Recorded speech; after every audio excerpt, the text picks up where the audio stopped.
There is still time to correct this most grievous misunderstanding, Mr. Carter. The dagger of Amon-Ra must be returned to Egypt. Stay out of my way, or I'll thrash you within an inch of your life. Surely you can find a way to accommodate everybody's wishes. Who are you to tell me what I can do with my own property? Your property? What authority did you have? The authority of the Egyptian Antiquities Service.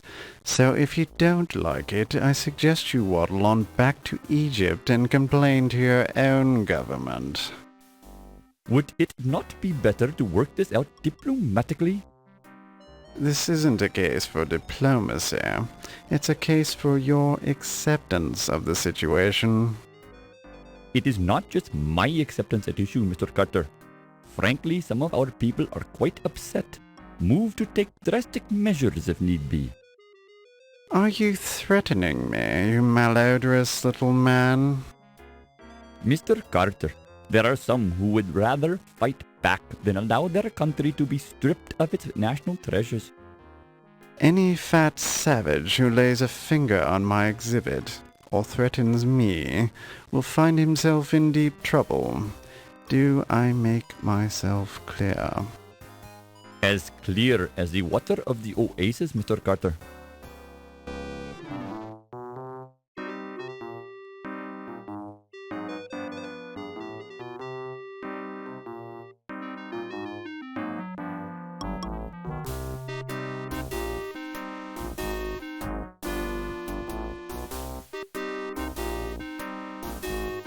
Be careful with that steamer trunk, young man. It's exceedingly valuable. It sure is heavy, Mr. Carrington. You got gold bars in here or something? The contents of my trunk are not your concern. Now be a good lad and take it to my taxi. The Countess is waiting.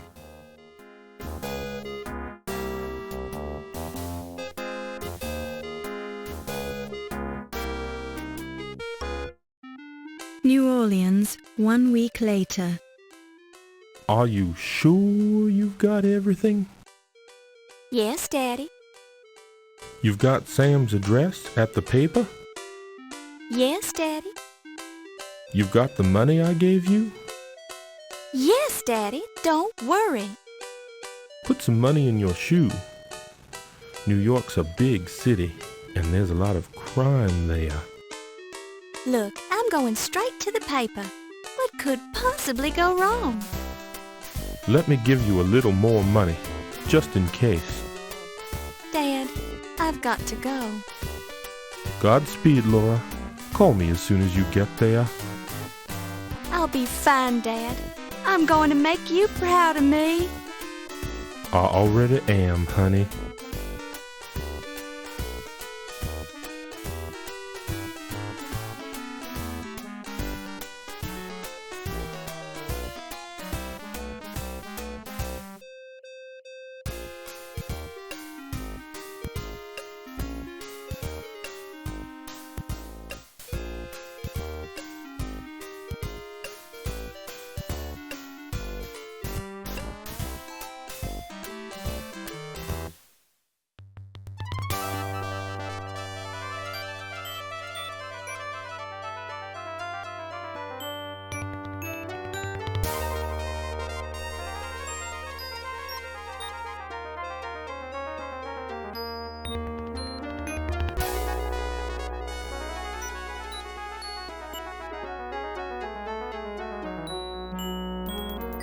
Excuse me, dear, are you a secretary? Actually, I'm starting a new job as a reporter for the New York Daily Register News Tribune. My name's Laura Bow. How nice. I'm Irmgard.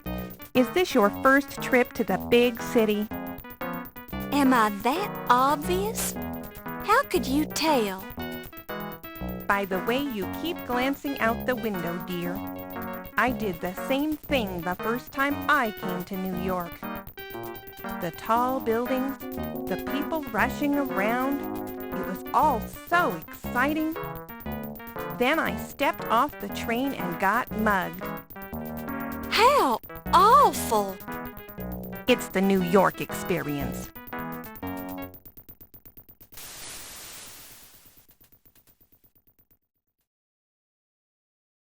Thank you, dear. You're very kind.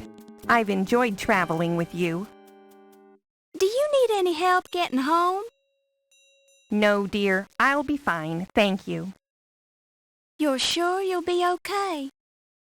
Yes, thank you. Goodbye.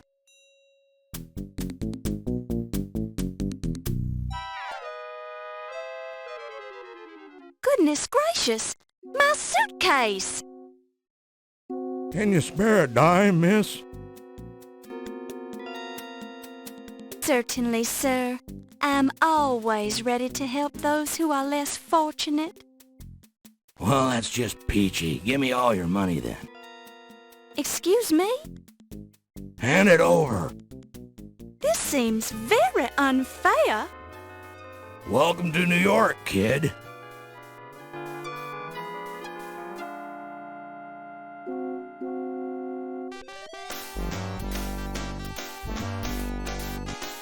I'm not gonna let a little bad luck ruin my day. Hello, New York. Laura Bow has arrived.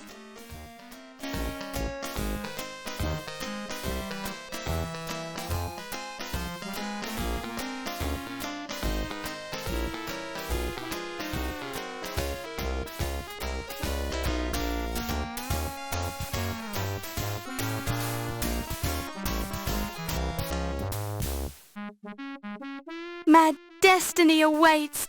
Nothing can stop me now. I really want to thank you for hiring me, Mr. Augustini. For hiring you? I don't even know who you are. I'm Laura Bow. I believe you know my father, John Bow. Ah, John Bow's daughter. Now I remember. How is he? He's fine, and he says hello.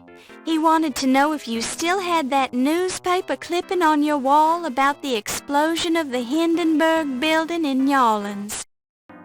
Yes, your father was the first cop on the scene of the explosion, and he let me into the wreckage so I could cover it for the paper. I rescued Rupert Hindenburg from his burning office, wrote about it, and made a name for myself as a reporter. I owe John a lot for that. Think you could handle being a reporter for a big city paper? I'll do my best, sir. We usually just hire men for this job. It's rough out there, and you're kinda small. I can do it, Mr. Augustini. Just give me a chance. All right, as a favor to my old pal John, but I'll be keeping a close eye on you. Thank you, sir. For your first assignment, I want you to write about a burglary. Some kind of fancy knife was stolen from the Dagger Museum. I'll arrange for you to attend the fundraiser at 7 o'clock tonight for their new Egyptian exhibit. Everyone will be there. Tell them you're covering the society news so they won't clam up on you. You won't regret it, sir. I have a nose for news. Just keep your nose out of trouble. Here's your official notebook and your pencil. It already has Crodfoller's notes in it. Have the story ready by 3 tomorrow, or you're out of a job.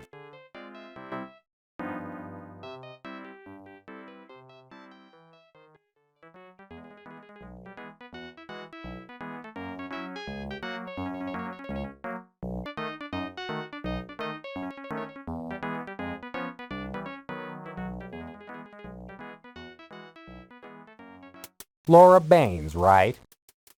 Laura Bow, sir, and I believe you have the advantage. Crodfaller Rhubarb, ma'am, though you can call me Rube. So I suppose you've already met Sam. Yes, he's very colorful. Don't let him shake you. He's tough on the outside, but inside he's got a heart of stone.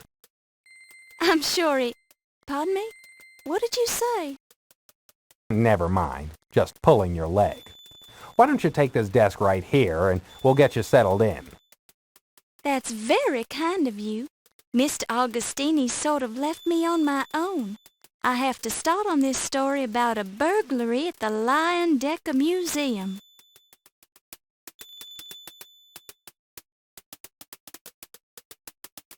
This is now your desk. It's very old and looks like it hasn't been cleaned thoroughly in years, but it's sturdy and serviceable. You peel up a corner of the blotter to reveal a small key. You pick it up and place it in your purse.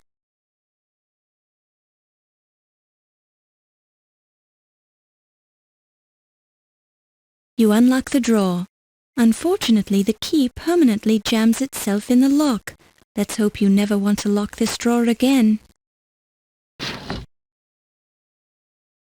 You pick it up and place it in your purse.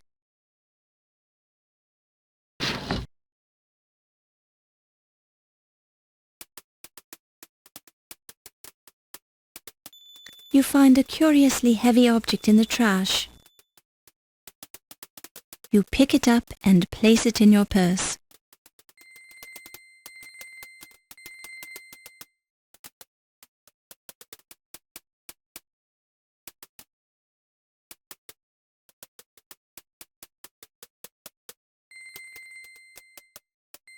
Tell me about yourself, Mr. Rhubarb. What's to tell? I'm a reporter for this paper, probably since before you were born. But I want to know about the real Crodfaller T. Rhubarb. You mean there's another Crodfaller T. Rhubarb? No two sets of parents could be that cruel. That's okay, Mr. Crodfaller. You don't have to tell me about yourself if you don't want to. Rube. Who are you calling a... Oh, Rube's your nickname, isn't it? Sorry, I forgot.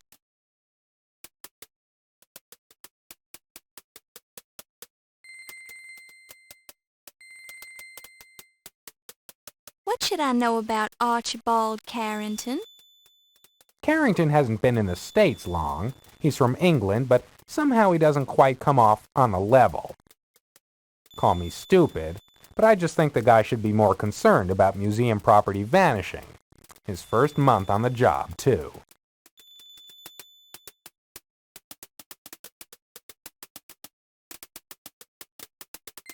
What can you tell me about this Pippin Carter character?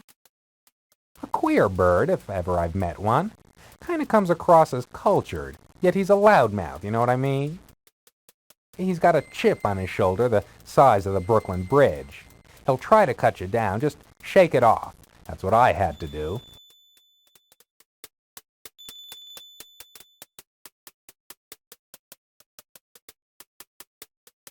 Have you dealt with Detective O'Reilly? I know he's assigned to the case. I didn't get anything out of him. Maybe you'll have better luck being a lady and all.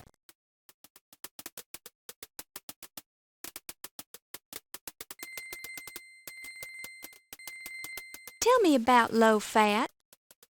The old laundry guy? What's to tell?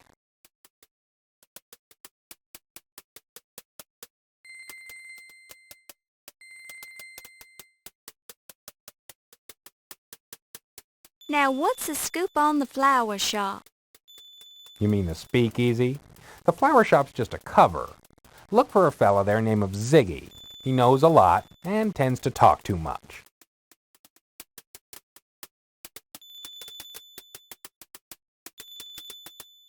Who is Ziggy? He's what we politely call a stool pigeon. Basically, the guy squeals for cash. Amazing that the guy hasn't had his neck broken by now.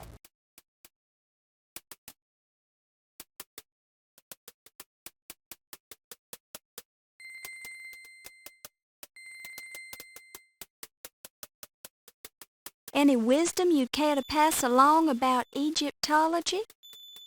You've already proven to me you know as much about Egyptology as I do. Maybe more. I bow to your superior knowledge, Miss Bow. Thank you, sir.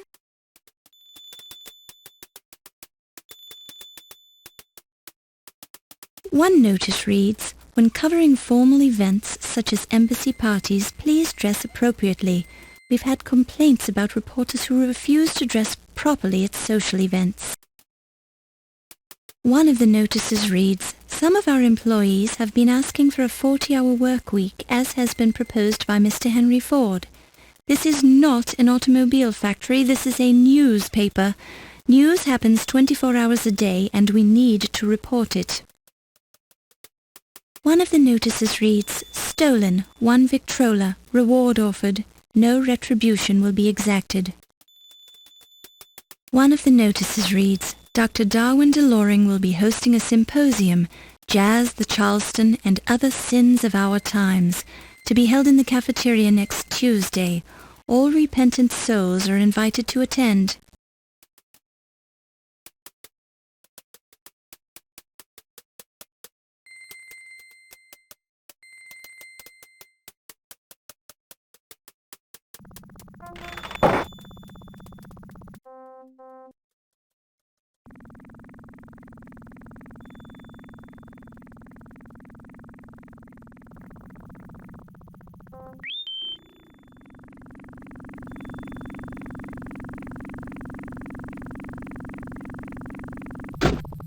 Greetings, madam. I can motivate you to your destination if you can prove that you're a reporter or if you have American currency.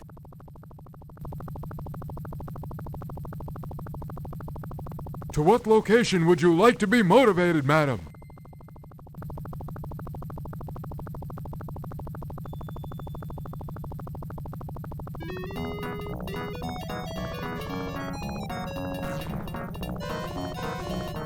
Thanks for traveling with us, madam. Have a pleasant day.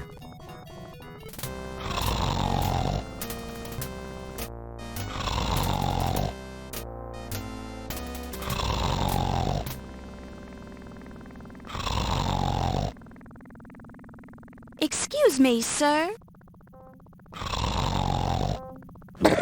Don't bother me, lady. I'm sleeping.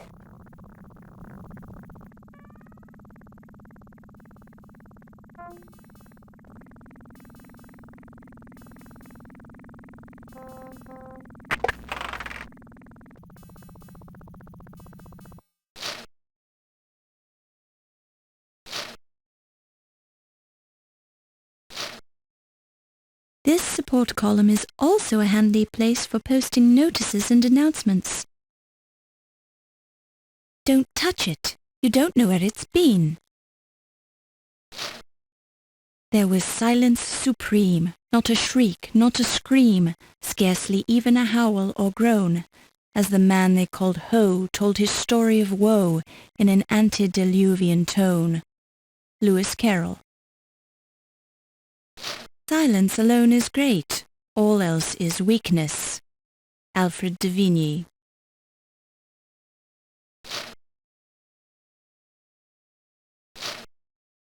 Look, miss, I'm not in the mood to answer any reporters' questions.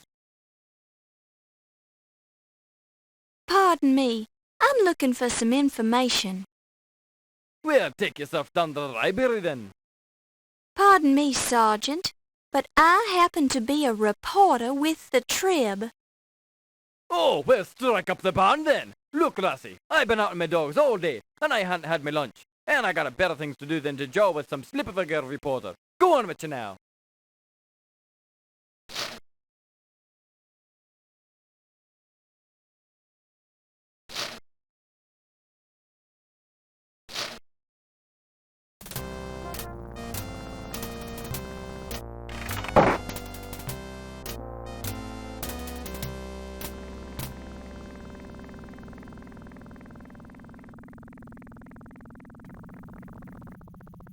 The paper is full of old news and a valuable coupon.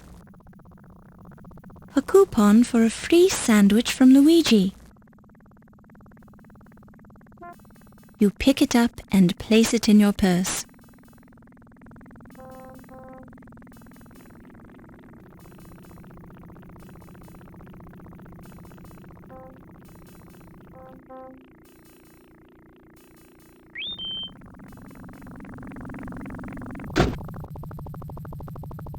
To what location would you like to be motivated, madam?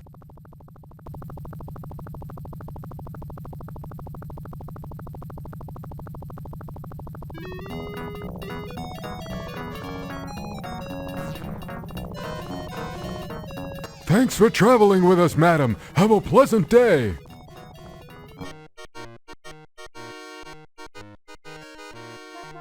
A man selling corned beef sandwiches from a cart. Hot the corned beef, get you hot corned beef sandwich. Is that corned beef lean? Lean corned beef. This is the leanest corned beef in the city, maybe in the country. So lean the cow she keep on tipping over. You wanna buy a corned beef sandwich, lady?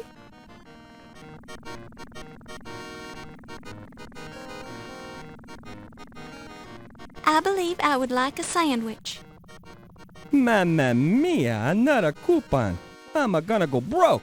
What a crummy idea I had. That's the last time I advertised in a newspaper. Take your sandwich and get out of here before I change my mind. You pick it up and place it in your purse.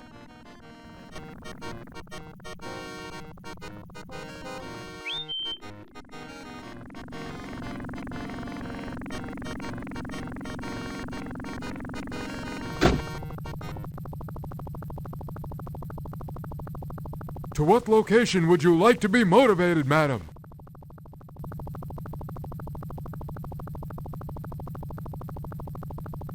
I had Al Jolson in this taxi last week. He's starting work on a movie, The Jazz Singer, where you can actually hear people talking. I don't know. I don't think it'll ever replace radio. Thanks for traveling with us, madam. Have a pleasant day.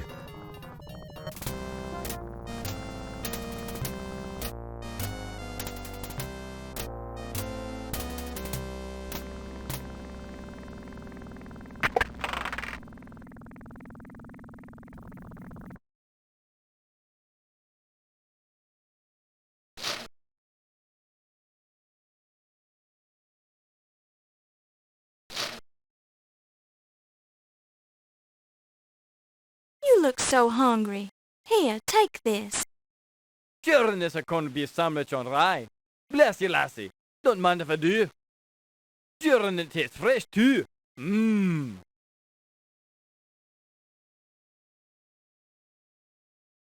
I know I always feel a little better after I've had something to eat. There's no denying that, miss. Now, what was it you were wanting to ask me?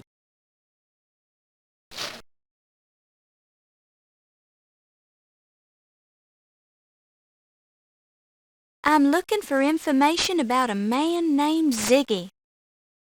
What would a lass like yourself be wanting with scum like that? Never you mind why. I'm just looking for information about him. I suppose it's no big secret. Not round here, anyways. Ziggy's is a first-class little rat-fink. Couldn't cut it as a crook on his own. Now he has to go around spoiling it for the rest of 'em. Nasty little big mouth, though he does seem to hear an awful lot. If you're looking for him, he's the kind of man what hangs around in speakeasies. Not that we have any in New York City, mind you. We've got these places closed up good and tight.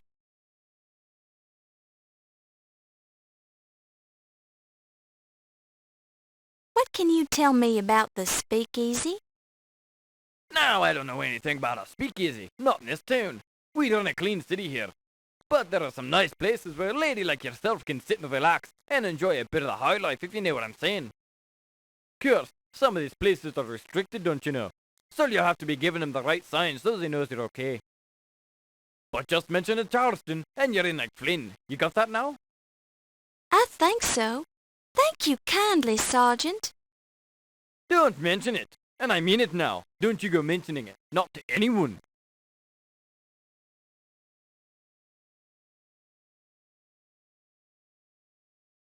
Do you know know anything about a Detective O'Reilly? I should hope to tell, miss. What with him being the detective on duty here today? His office is right over there if you wanting to talk to him.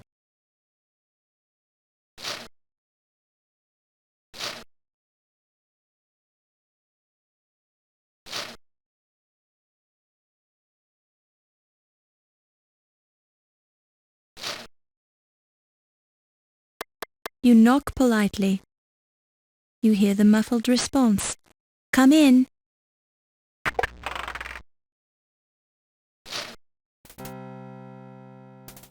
Sure and begorra, I'm Detective O'Reilly. What would you be wanting then, lass? I'm Laura Bowe from the New York Daily Register News Tribune. I'm looking into the burglary at the Leyendecker Museum, and I understand you're handling the case. Would it be possible for me to look at your report? You can't be a reporter, lass. You're a girl. The Trib only hires men. I am a reporter, sir, and you can check with my editor, Sam Augustini, if you don't believe me. I thought that Crodfeather guy was going to be writing the robbery article. Crodfaller was assigned to it, but the story is mine now. Can I see that report, please? It's very technical, lass. I don't think you'll be learning much from it. Thank you for your concern, Detective, but I'd like to be the judge of that. You're a determined girl. I'll say that much for you. Have a look, then. The file on the Leyendecker Museum burglary is nothing more than a single handwritten page. It mentions only one stolen object, the dagger of Amon Ra. The burglar or burglars left no fingerprints or other clues. Their method of access to the museum is unknown. In summary, the police are baffled about the burglary at the museum at this point. Some parts of the report seem vague. The report is signed by Detective Ryan Hanrahan O'Reilly. There's only one page to this report. Where's the rest of it? That's all of it right now.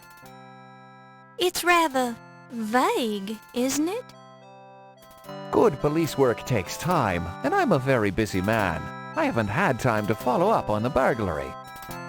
So what if a museum loses a knife? There are people being murdered left and right in this city, dropping like flies.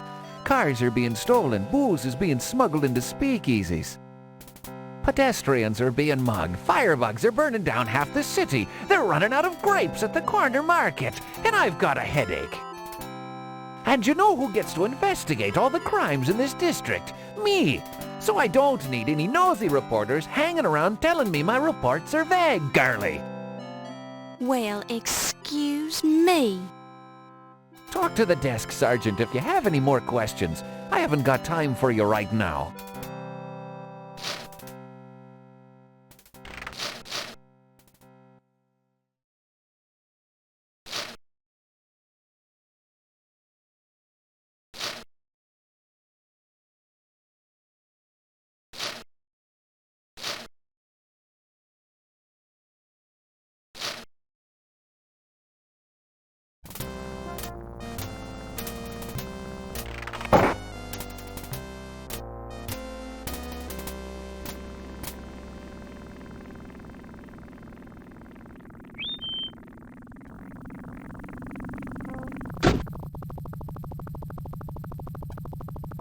To what location would you like to be motivated, madam?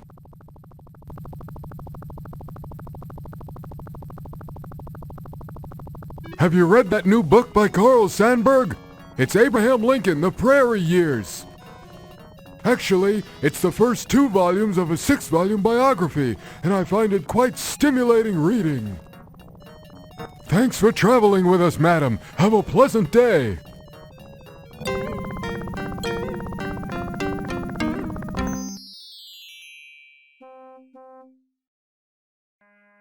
So what's your name, little boy? Biff. My, what a nice name. What's your name, little boy?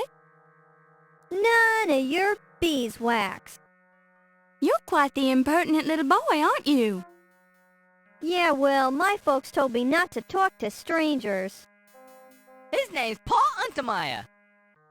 Yeah, but we call him Stinky 'cause his initials are P.U. It's a nice day, isn't it? I don't know. Well, there's not a cloud in the sky and the sun is shining. I guess. Makes the ants light quicker, that's for sure.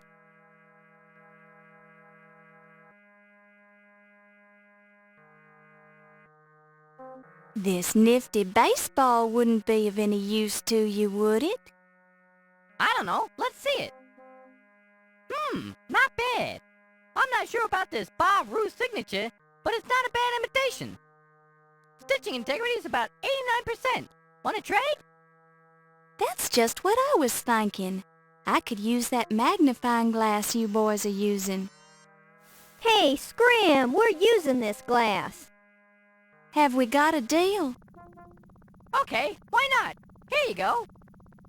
Hey, what a jip! Now how are we gonna moidalize these ants? Ease up, Stinky. We're almost out of ants anyway. Then we'll go to Old Man Meadow's place and bust up his windows. Yeah! Thanks, lady. Pleasure doing business with you. Thank you, young man. You pick it up and place it in your purse.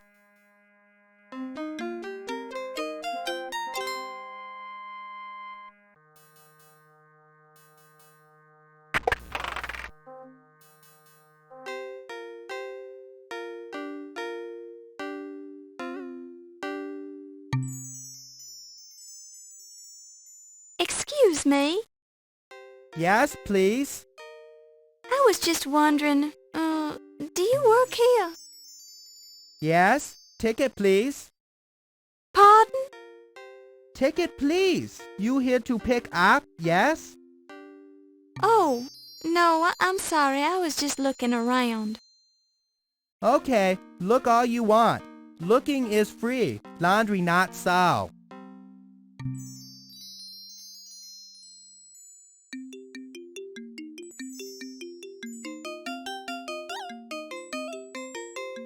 Ever been to the Lion Decker Museum? Of course, low-fat big contributor to museum. $2 every year. Some customer also work at museum. Wolf Heimlich, security guard. Very important. Anybody else from the museum ever come here? Yes, let me think. Woman doctor, Greek name. Olympia something. McGillicuddy Miklos? Yes, that's it. Olympia Miklos. Not know what she do at museum, but she work there. She and Mr. Heimlich sometime come in together. Have you been there recently? Not been there in, must be almost a year. Whoa, time to send in another $2. Besides Mr. Heimlich and Dr. Miklos, are any of your other customers museum employees? Not think so. Oh, wait, how could I forget? Yvette Delacroix, very lovely lady. She work at museum.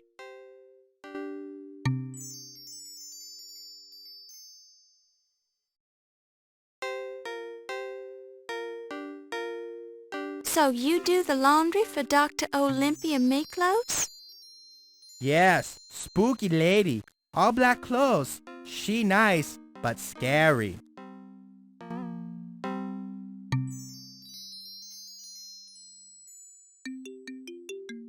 Do you know Yvette Delacroix?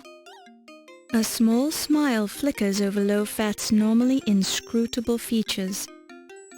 Why are you smiling? Low-Fat have arrangement with Yvette. Laundry for free. And what do you get in return? Once more, Low-Fat seems to smile slightly, his eyes refusing to meet yours. Is it something private? Low-Fat not one to kiss and tell. Nuff said, Kay? I won't tell anyone. I'm sure whatever it is, I've heard it before. He whistles an unrecognizable tune and deliberately looks away.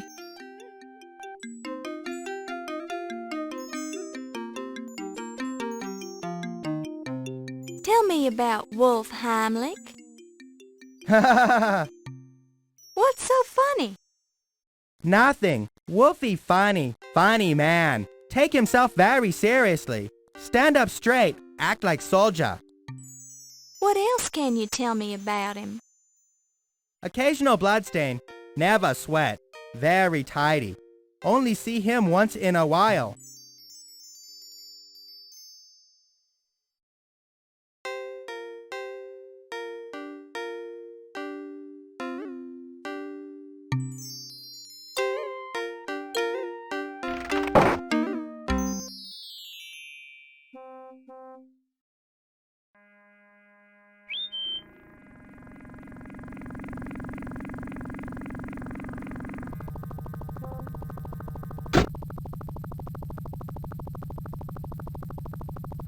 To what location would you like to be motivated, madam?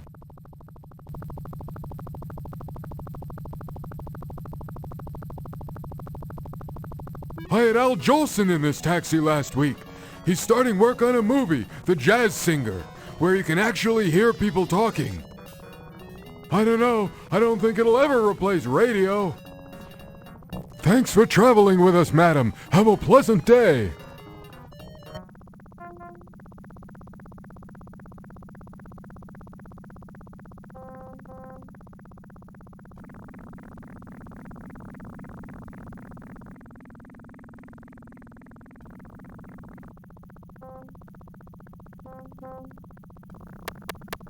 We're closed. No deliveries.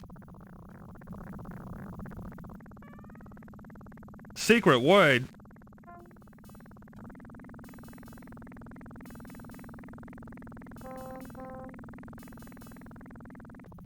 The password is Charleston.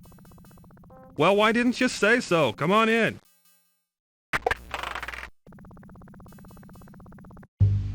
I want to marry an archaeologist and keep his artifacts warm. I travel with him through jungles and deserts and weather out Who sent you? storm. If he wants me to, I'll burrow and dig on burials small and pebbles big. Grandfather, he's an old pebble of mine. What you want to know? What a marvelous gig. Mommy would love him and Daddy too. We'd be famous and well-to-do. Oh, Do you know anything about Egyptology? The only Egyptian I know is an accountant named something like that. He bugs me sometimes by asking me riddles. I can never figure him out. What kind of riddles? Well, today Ramses came in and asked me a two-part riddle. What's the room you leave without entering? And what's the room you enter without leaving? As usual, I told him I didn't give a hoot about his silly questions, so he left.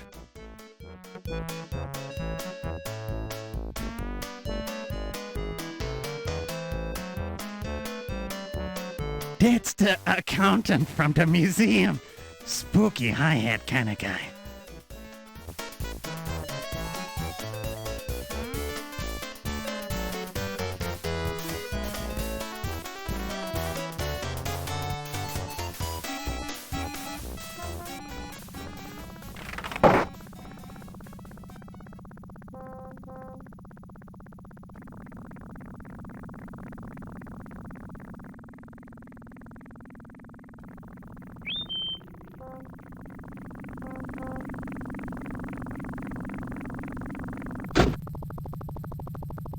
To what location would you like to be motivated, madam?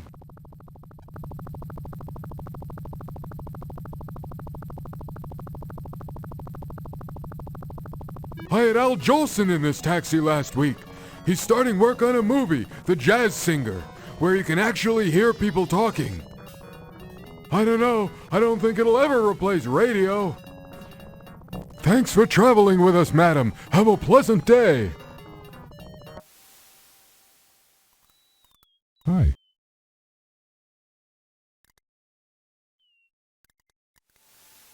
Good morning, miss. I'm Steve Dorian. I'm Laura Bow.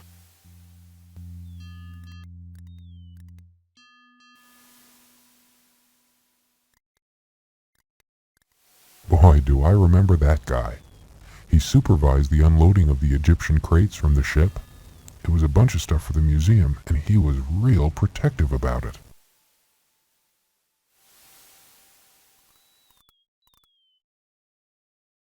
I also remember a fat Egyptian guy in a funny hat who kept pestering Mr. Carter. I think his name was Tut.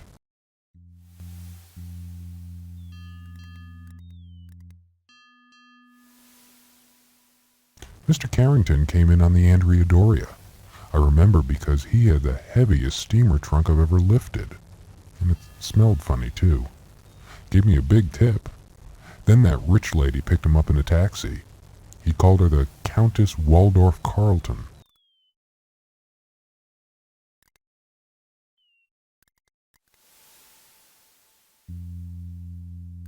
That's where Mr. Carter's Egyptian crates were going. Nice place. Ever been there? Actually, I'm attending a fundraising party there tonight.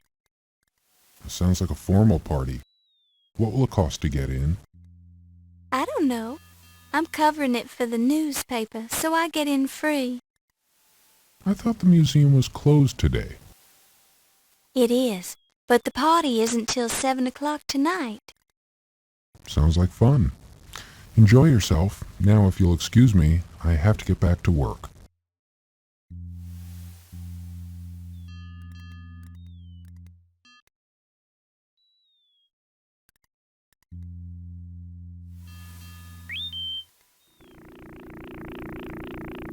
My goodness, has this taxi ever been cleaned? I cleaned it out 2 years ago. You got a problem with that?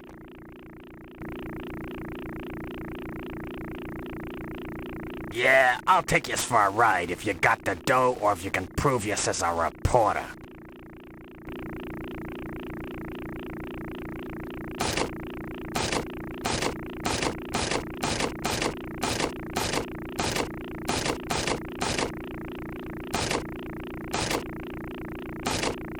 You pick it up and place it in your purse.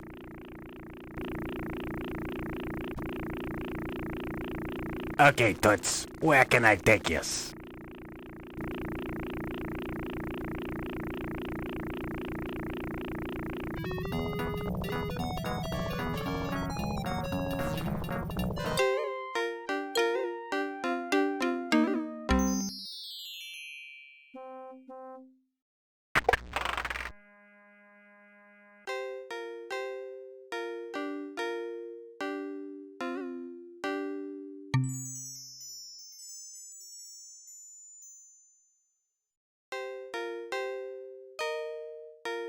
This claim ticket 2 years old today. You very lucky woman. Almost give this clothes away.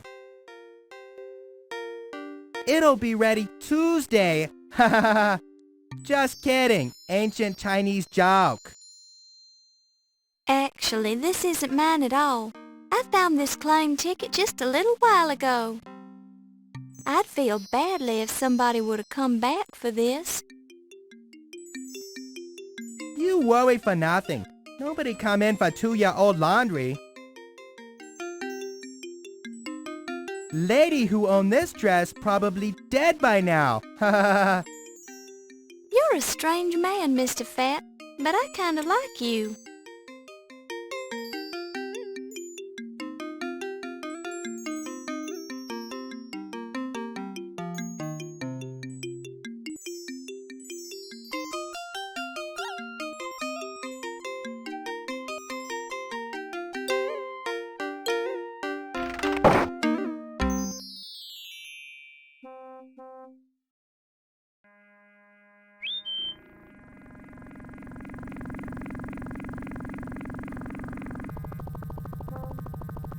Yeah, I'll take yous for a ride if you got the dough or if you can prove yous as a reporter.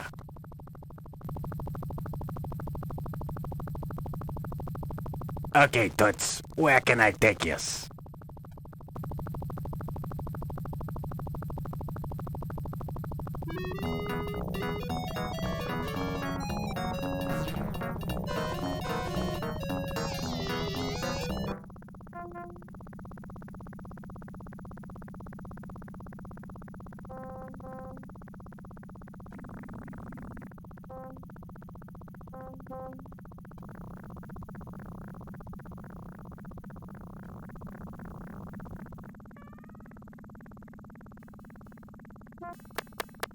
We're closed. No deliveries.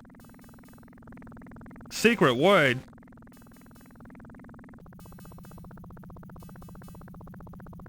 The password is Charleston. Well, why didn't you say so? Come on in.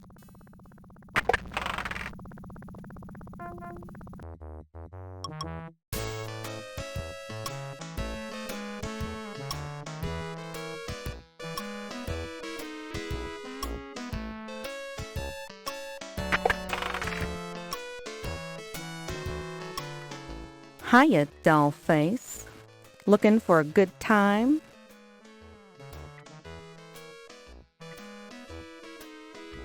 It's your loss, Toots. I'll be right here if you change your mind.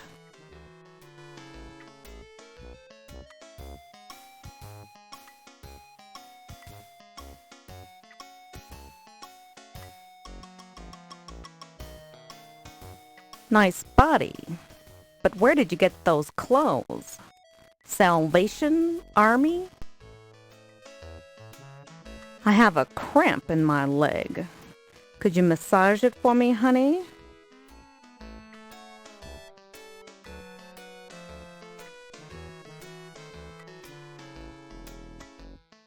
I have a cramp in my leg. Could you massage it for me, honey? You haven't seen the Countess come into the speakeasy yet, have you? I've been waiting here for hours. The Countess? Yeah, the Countess Lavinia Waldorf Carlton. I'm supposed to meet her here. Sorry, haven't seen her. But if I do, I'll be sure and let you know. Thanks, Toots.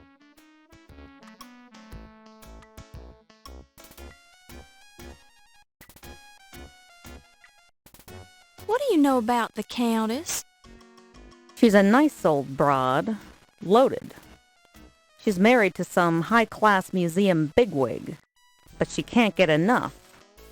Know what I mean? No, I don't know what you mean. You're pulling my leg, right? No, I'm not pulling anything. I'm not that kind of girl. Well, you're trying to pull something, sister, and I don't like it. I'm not answering no more questions about the Countess.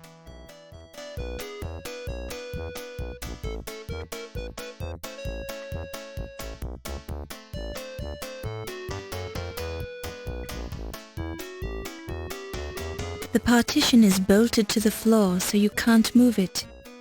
You've also decided to leave your old clothes here just in case some poor unfortunate should come along who needs them more than you do.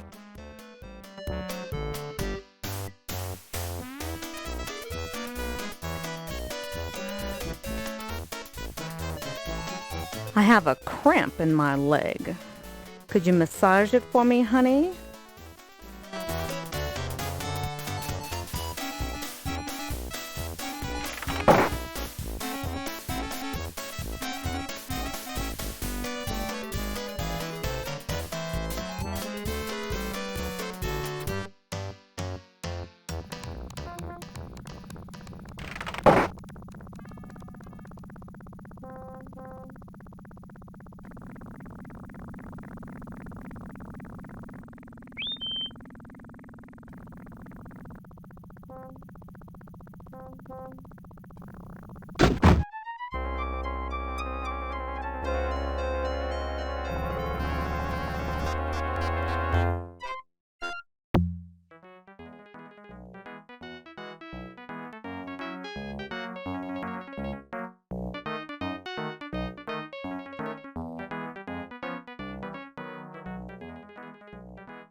Your perky demeanor and thorough technique are making you a first-class detective.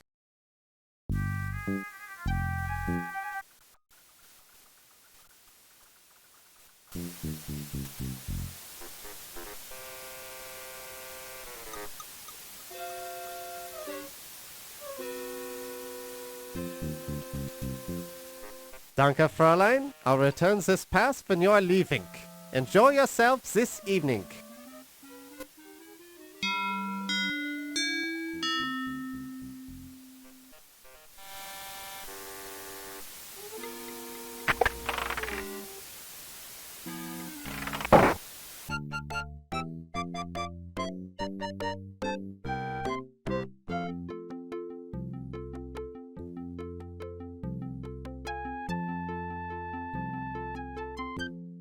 heard any good rumors lately? Maybe, or maybe not. What's it worth to you?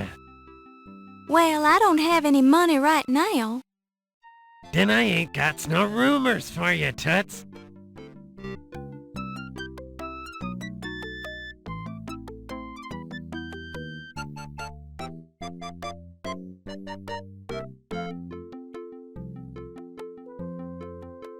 I'll tell you, most of the cops around this town stink. But O'Reilly's different. He's okay. He really knows how to treat a mouthpiece, you know? I made some good jack working for him.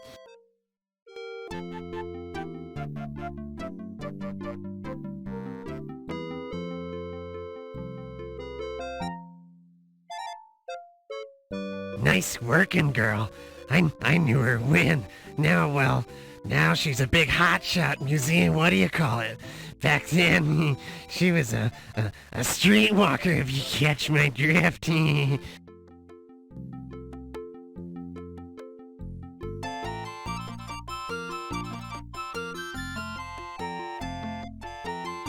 What makes you think I knows anything about a dame like her? She wouldn't even have anything to do with me. I don't know anything about her. Why ask me? That's odd. She seems to know you. She did. What did she say? It ain't true. Listen, that old cow couldn't keep a secret if her life depended on it. I ain't taking the rap for her anyways. Now leave me alone before I calls the cops. Or somebody.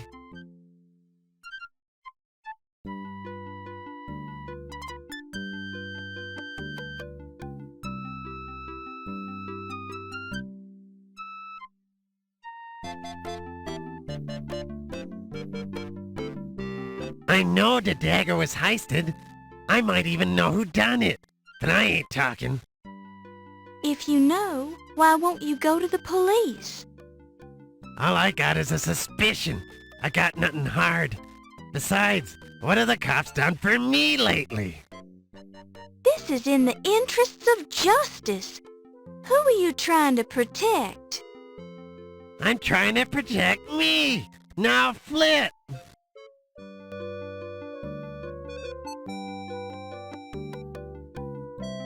This is quite a party. Does a museum always have a big fundraiser when they open a new exhibit, Dr. Carter? No, but they've never had such an important exhibit opening here before. And I'm an important curator with an important salary, so the museum wouldn't have been able to keep me employed here without financial assistance. You must be very important for the museum to go to so much trouble. Naturally. The museum is lucky that I accepted this position as the head of their new Egyptian antiquities department. Why, my name alone will attract more visitors and more money to the museum. Any chance that the Tutankhamun exhibit will make a stop here on its American tour? No. I'd hate to embarrass my relative by putting his Tutankhamun artifacts on display here. They pale by comparison to my own great discoveries, such as the Dagger of Amon-Ra. Of course. How silly of me to think otherwise. Yes, that was rather silly of you.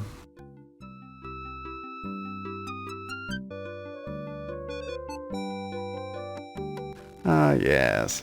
Can't say I'm too impressed with Detective O'Reilly. Couldn't find a single bloody clue about the Dagger burglary. And he has the nasty habit of chewing on grapes constantly, probably to cover up the smell of the alcohol he drinks.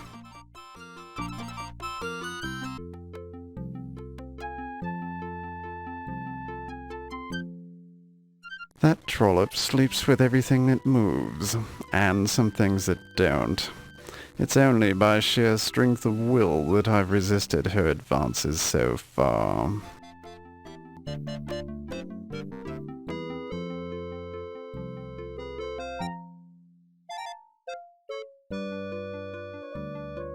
With a little work, I can turn the Dagger into a world-class museum.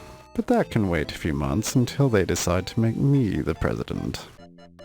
Dr. Carrington will have to find other employment, of course, but I'm sure some lesser museum would be happy to have him on their staff.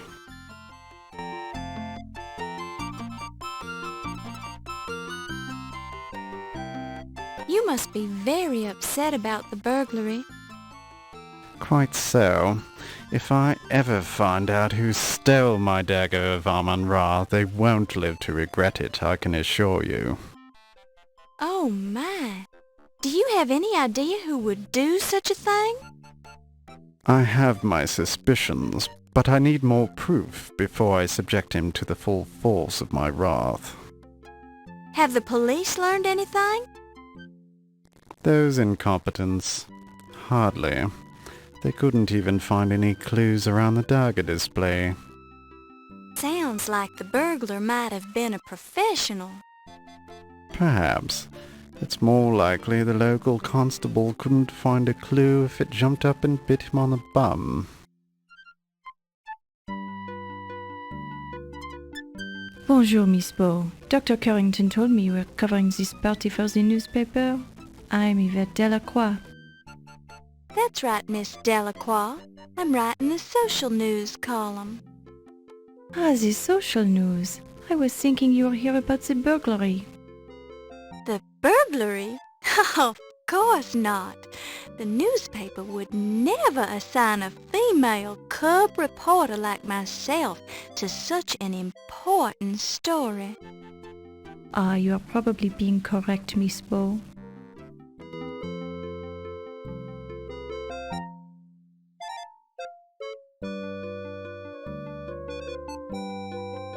The museum, it is such a wonderful place to work. The people, they are so friendly, and I am enjoying my work here.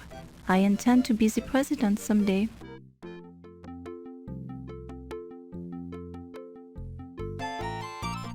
This speakeasy, it used to be the good place of the business for me, no? Then I got this job, so I don't have to do that anymore.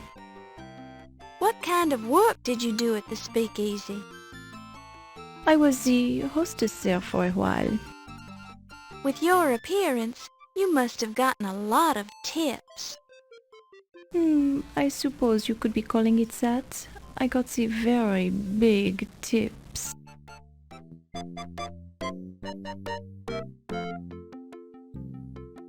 Ah, Monsieur O'Reilly, he is magnifique. He is so intelligent, so confident, so... Ooh la la. I assume you've met him before tonight. Oh yes, we are, how do you say, the old friends. And it never hurts to have the highly placed friend on the local police force, no? I suppose that's true. What do you think of his burglary investigation? People here, they keep saying Monsieur O'Reilly, his investigation of the Dagger is not good, but he tries very hard. I have seen him work. But the Dagger thief, he is very good, no? He? You think the burglar was a man? It is only the manner of speaking, Miss Bow. This burglar, she could have been the female as well.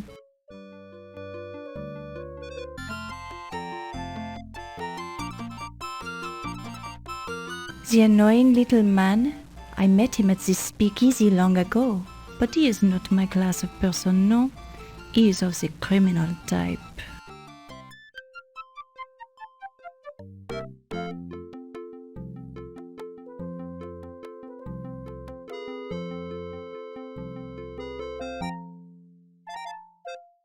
Ah, the Countess. She is not what she seems, no? What do you mean? Her last husband, he was afraid of her. He told me.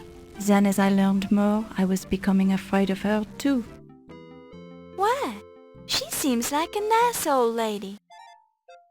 It is all the act, no? She is a dangerous one. Now I think she is after Dr. Carrington's money, since I am seeing them together so often lately. I don't understand. Why is she so dangerous? Just be trusting me, Miss Bow. Stay away from the Countess. People die when she's around. Oh dear.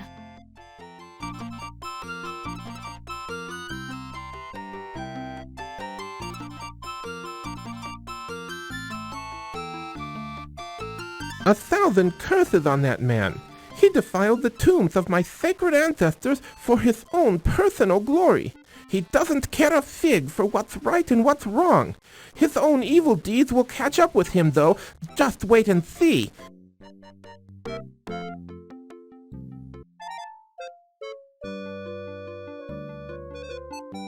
The Countess is quite a colorful lady.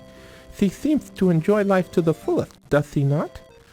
Just between you and me, she scares me a little.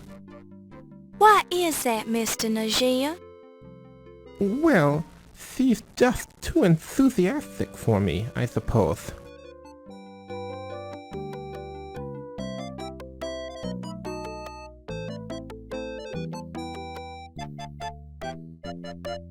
Mr. Najia, would you have any idea who might have stolen the dagger of Amon Ra? No, but whoever did should be boiled alive. He should be fed to hungry crocodiles. His guts should be strung from the pyramids. He should... Oh, excuse me. I get a little passionate on the subject. Quite all right, Mr. Najia. I understand. Good evening, Dr. Carrington. Good evening, Miss Bow. Good evening.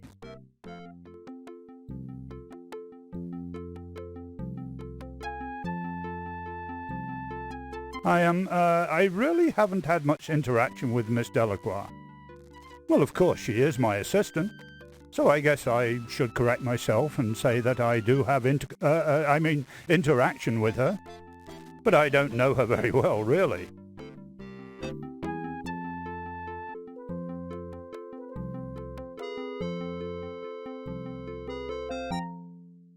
Now there's a lady who truly supports the arts. A real patron, that old girl.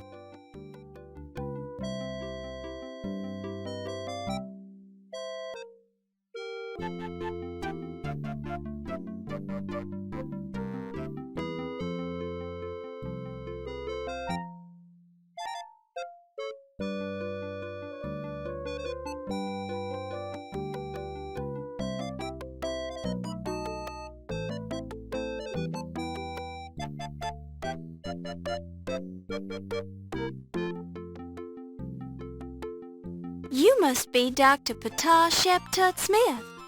Nice gold ankh you're wearing. This is quite a party, isn't it? I find it distasteful to celebrate thievery in the name of science. The artifacts in this museum's Egyptian collection do not belong here. They belong in Egypt. That's only your opinion. It is the truth. And the thieves who rob Egypt of its ancient treasures will find death waiting for them. Amon Ra will have his revenge. I see. Well, nice weather we're having.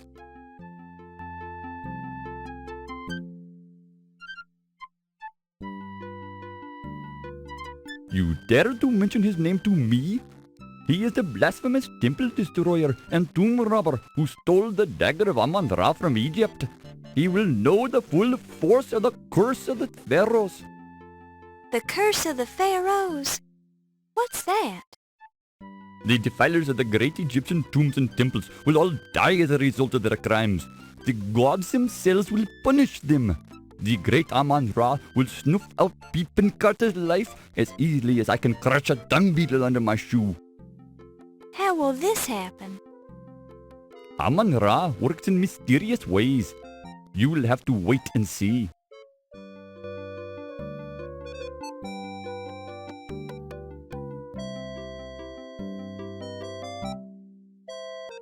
I had hoped that Dr. Carrington would listen to reason.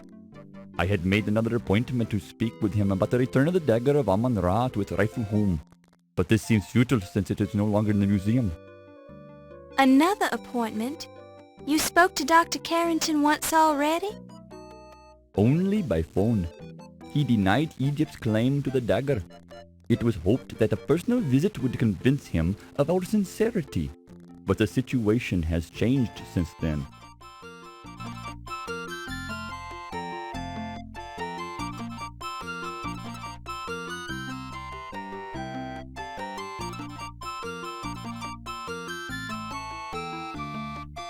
Have you heard anything about the burglary? No? Do you have any idea who would want to steal the dagger of Amon Ra? It has already been stolen once, from Egypt. I can see I won't get anywhere with you on this topic. Good evening, Dr. Miklos. Oh, good evening, Miss Bo.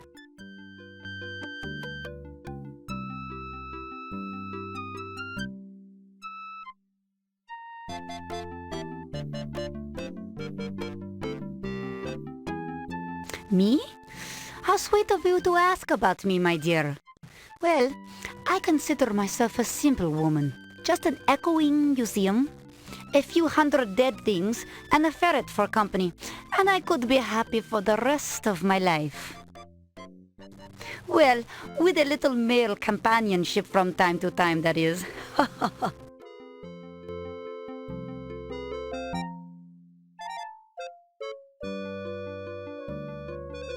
Dr. Carter is an odd one, if you ask me. He is so very interested in gaining personal glory. He doesn't seem to fully understand the beauty of what he has discovered. Why, the Amon Ra artifacts are a symphony, a tribute to the wonders of death. Ah.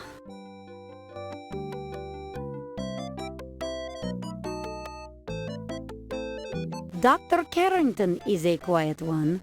I don't see him very often. I'm certain, however, that he must have a poetic soul. What makes you say that, Dr. Miklos? I have seen him walking amongst the dead in the Egyptian exhibit late at night. I cannot blame him. It's better than moonlight on headstones. Ah.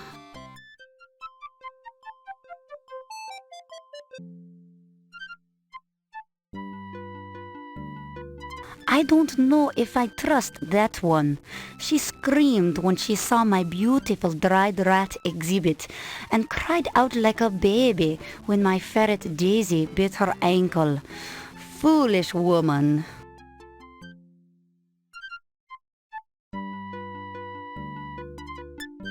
How are you, Detective O'Reilly? Just fine, lassie. You're looking lovely this evening.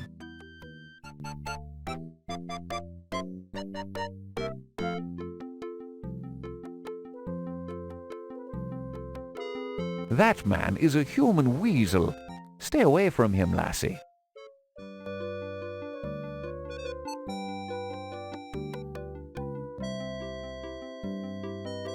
He's not much of a security guard, if you're asking me. How could I trust a man who allowed a thief to waltz right in here and steal one of the exhibits if he didn't do it himself? He hasn't even got an alibi for the night of the burglary, since he was here alone.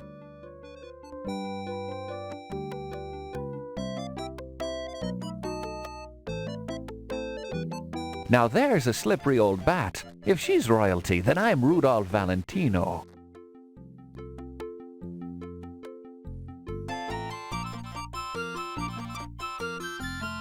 Now there's a lovely girl. A real lady, don't you know?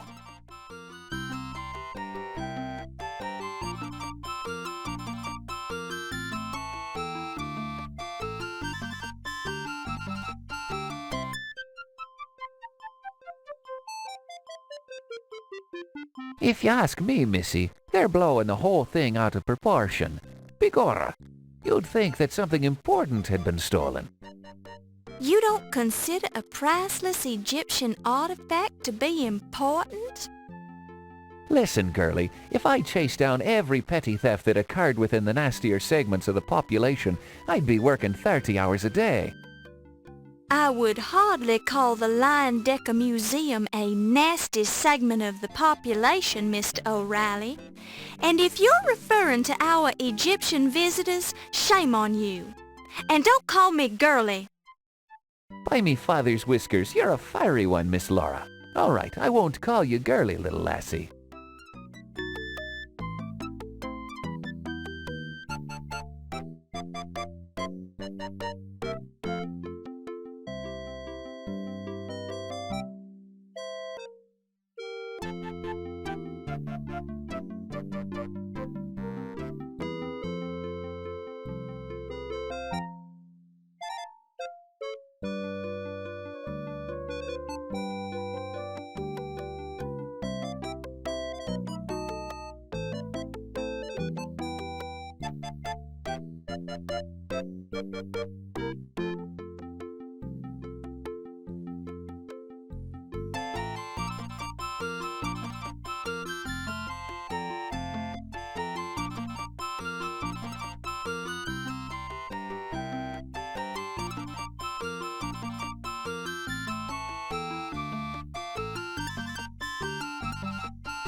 Hi, I'm Laura Bow, and I'm covering this event for the Tribune Society news column. Good evening, Miss Bow. I'm the Countess Lavinia Waldorf Carleton. Please be sure to spell my name right in your story.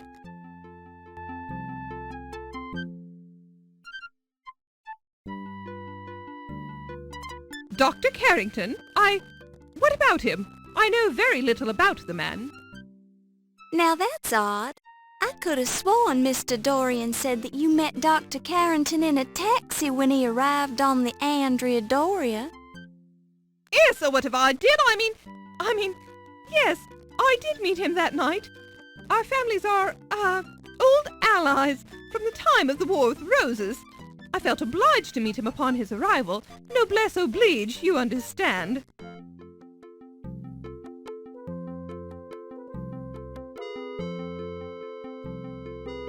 He seems a perfectly dreadful little fellow. Let's not discuss him.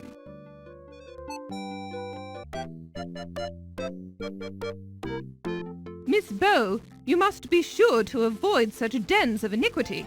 They can only ruin a young lady's reputation.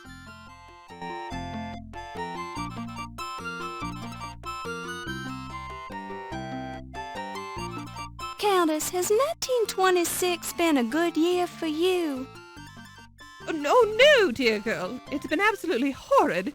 My darling husband Sterling died this year, you know. I don't know what I'll do without him. I'm terribly sorry to hear that, Countess. Well, aren't you the sweet little thing? Thank you, my dear.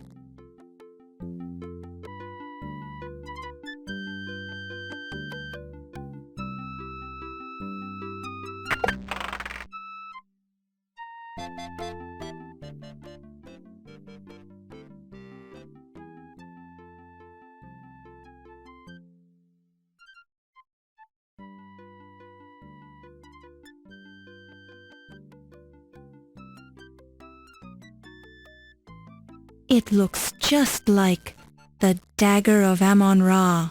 Isn't it beautiful?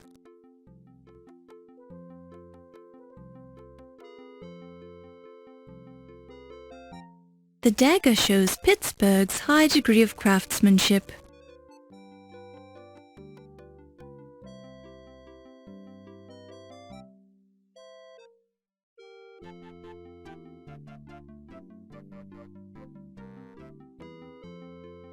The dagger shows a high degree of craftsmanship.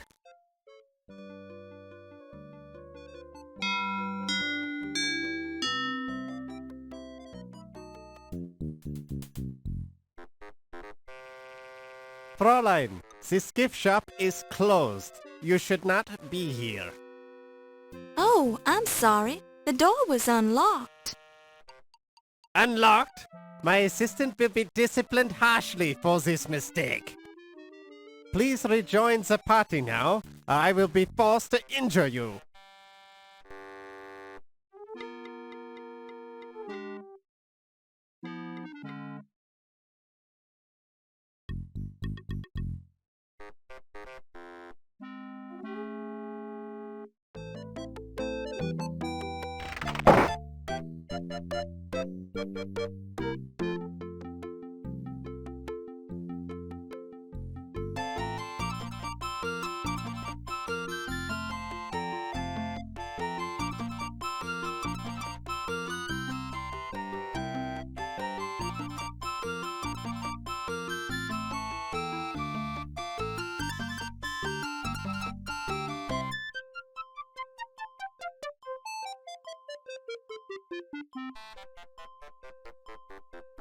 You pick it up and place it in your purse.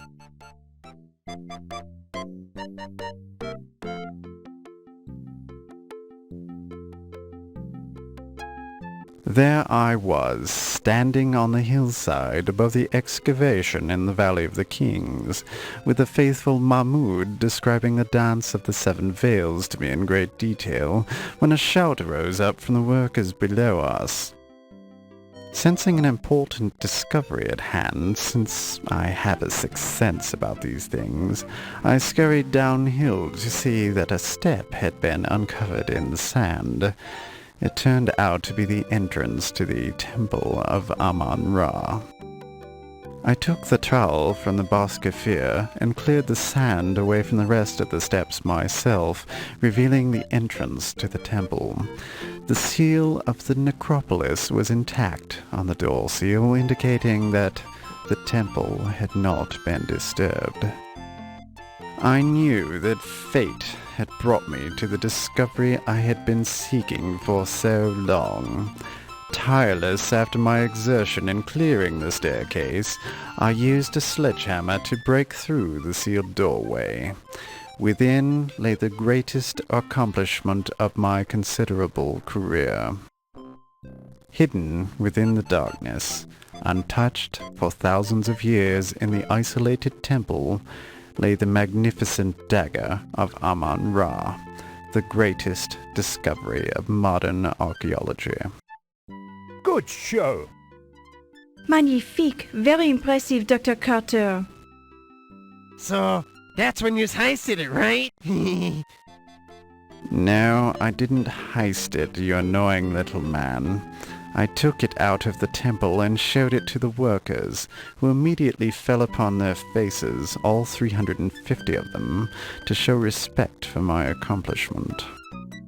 That's hard to believe, Dr. Carter. Egyptian workers have proudly worked the archaeological digs for many years. I would not think they'd exaggerate their respect for you to such an extent. But then you weren't there, were you, Mr. Nagier? Well, no, that's true. And when was the last time you were in Egypt, Mr. Nagier? You seem to have lost some of your accent. Well, it has been several years. I thought as much. Your discovery really was quite a remarkable achievement, Dr. Carter. Was remarkable, Dr. Carrington? You mean it is a remarkable achievement. There has never been anything like it before. Quite so. Correction noted, Doctor. If you will all be excusing me, I see a man I need to speak to. Certainly, Miss Delacroix. Certainly. Boy, did he bet. She's some dish, ain't she? Yes, those Frenchwomen really have something. I don't think my wife would ever have done it in a mummy case. In my vast experience of women from different lands, I tend to agree with you, Mr. Nagier. I balked when a certain Frenchwoman suggested we have a deep conversation on the back of a dinosaur, but I was pleasantly surprised by the results. Yes, Miss Delacroix is certainly the cat's pajamas, as the Americans would say. Yeah, we does come up with some good sayings, don't we? Quite. Good Lord, I hadn't realized a woman was present. Please excuse us, Miss Bow. Oh, I wasn't actually listening to you gentlemen, Dr. Carrington. I just happened to be standing here. Excuse me.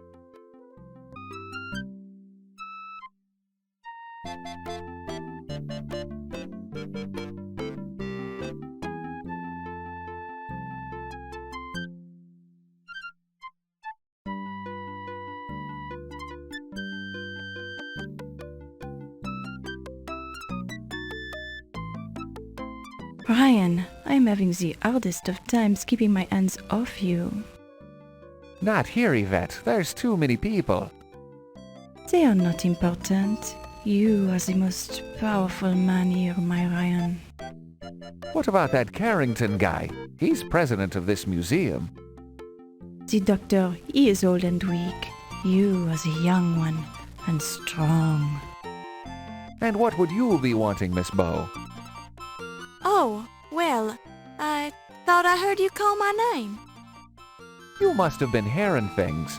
I didn't even mention your name. Oh, sorry. I've got to be going now. Excuse me.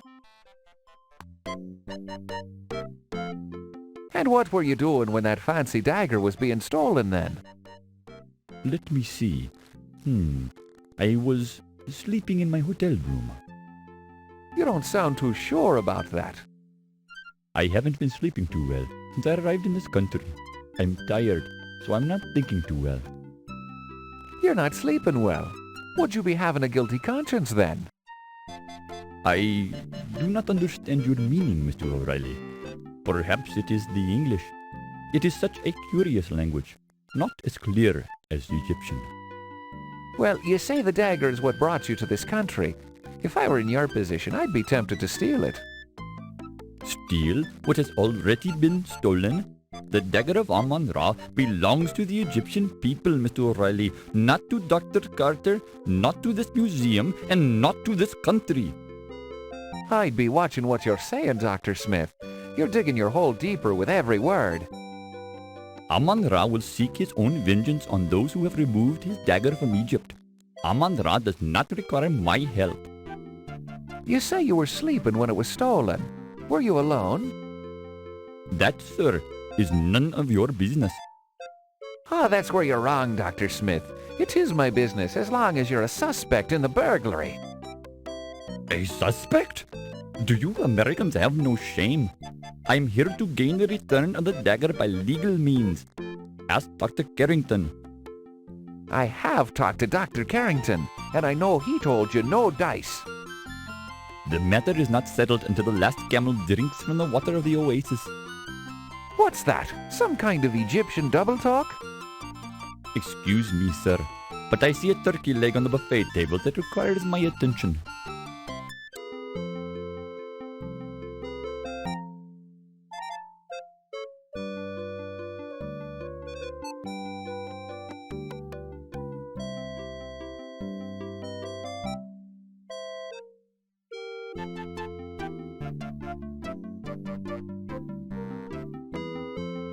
If you want to know my theory about it, I think it was stolen by an Egyptian.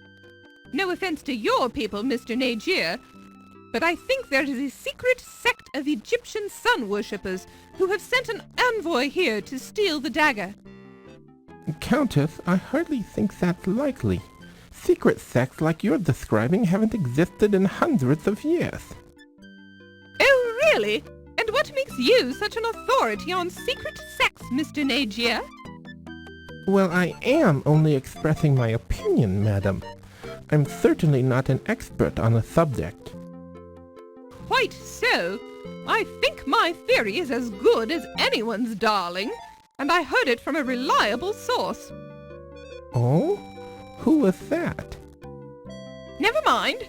Let's just say my source has never been wrong before. There's always a first time for everything, Countess. I still find your theory far-fetched. Since you seem to be listening, Miss Bow, what do you think of my theory? What? Oh, I definitely think it's worth considering, Countess. There, you see, Mr. Nagier, the press takes me seriously. Of course, it is kind of far-fetched. Well, I never! Excuse me. Oh, did I say something wrong? I'm sorry. So that's the deal, Countess? I'd rather not talk about it right now. Yeah, no kidding. The wall's got ears around here. And so does certain nosy reporters, if you know what I mean. Yes. Now, if you'll excuse me, I simply must speak to Dr. Carrington. Sure thing, Toots.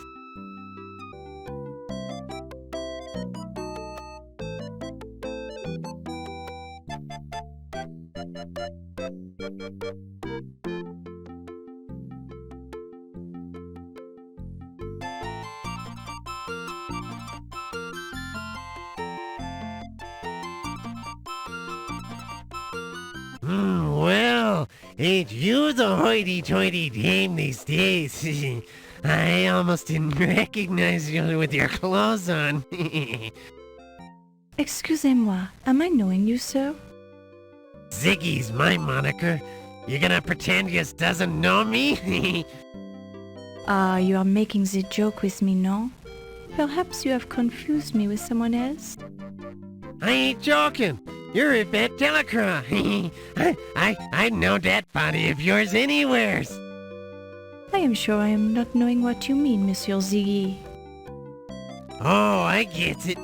Yous is worried one of these hi-hats is gonna hear us, right? Oh, okay. I'm clued in. We can talk later. Are you enjoying the culinary delights this evening, Miss Delacroix? This food, it is adequate. I do not eat so much. This way I maintain my figure, no? Ah, yes, and a lovely figure it is, Miss Delacroix. Merci, Dr. Carrington. You are so kind. I feel we've known each other long enough. Please call me Archibald. As you wish, Archibald. I am yours to command, as always. Miss Bow, is there something I can do for you? Oh, no. I was just admiring Miss Delacroix's dress. Merci, Miss Bow. And your gown, it is a bit out of date, but charming nonetheless. Thank you, I think. Well, if you ladies will excuse me, I must mingle with the guests. Well, well, look what the leprechaun's dragged in. Hey, now watch what yous calls me, O'Reilly. I don't know what that leprechaun thing is, but I don't like the sound of it. I'm sure you've been called worse things, smart guy. Only by low-class type poisons, O'Reilly. By the way, ain't you afraid of being seen with me? Cops talk to stoolies all the time, and I was wondering what you're doing here. I'm a big patron of the arts. That's the kind of high-class guy I am. You don't even know what the word patron means. I does too. Okay, what does patron mean? Hey, ain't that the countess I see over there? I needs to talk to her.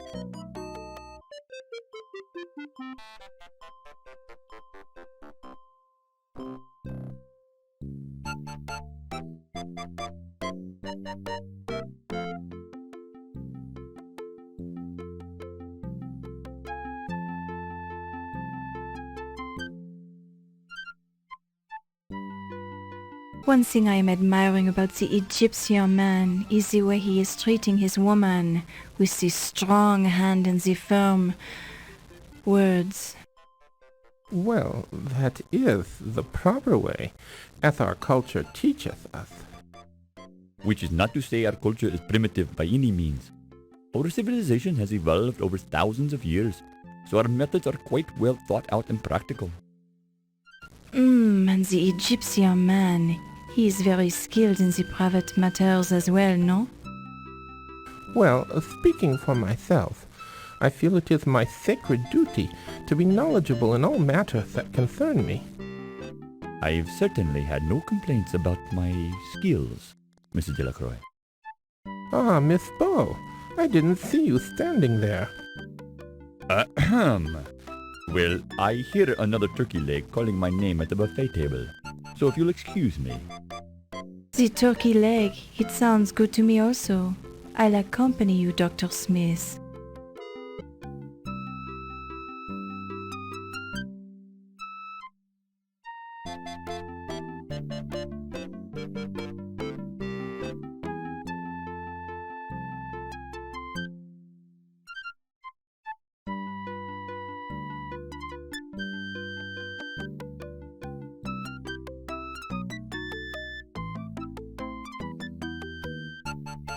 Miss Bow? Oh! Mr. Dorian? That's right. We met at the docks. Oh dear, your shoes. They aren't exactly formal. Oh, well, I can explain that, but not right now. I say see. Well, what brings you here? You. Oh, me? You told me you'd be here tonight and, well, I thought we should talk. Oh, about what? Could we step outside for a minute? The moonlight is very nice tonight. Well, all right. I think I'd enjoy that.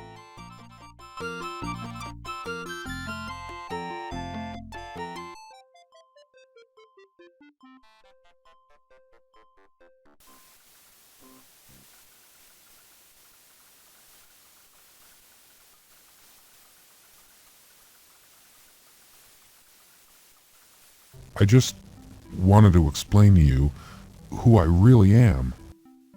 You're not Steve Dorian?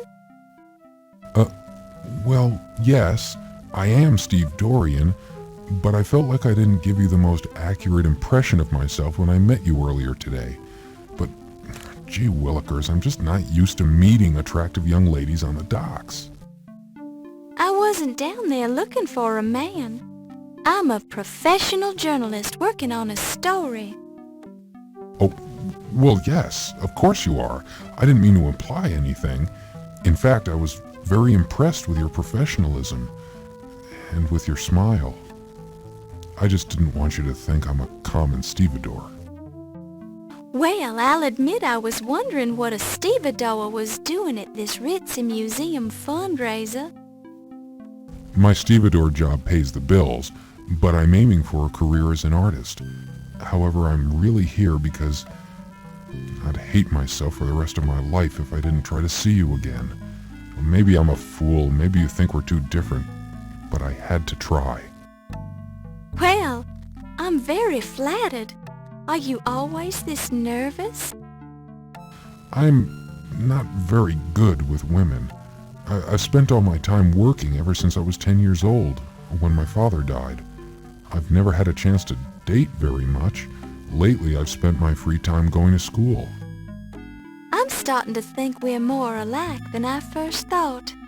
My mother died when I was very young, so I was raised by my father. What kind of an artist are you? I'm a painter, and I do a little sculpting. How interesting. But I think that an artist would know enough not to wear work boots with his tuxedo at a formal party. Oh, I said I'd explain that, didn't I? I was hoping nobody would notice. I had to blow 2 weeks' pay to rent this tux, but I didn't have enough left over to rent the fancy shoes. It's just that I had to see you again.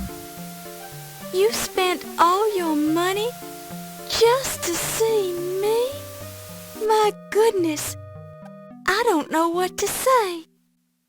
Say you'll have dinner with me some evening. I may seem a little odd, but I promise that I'm harmless. I'd be honored to spend an evening with you and show you the sights around town. Well, I don't usually, but you've gone to a lot of trouble to find me. I think I can trust you. Really? You'll do it? Oh, thank you. You won't regret it. I'll make it a memorable evening. I'll paint for you. I'll dance for you. I'll sing for you. Anything you want. Well, there's no need to get carried away.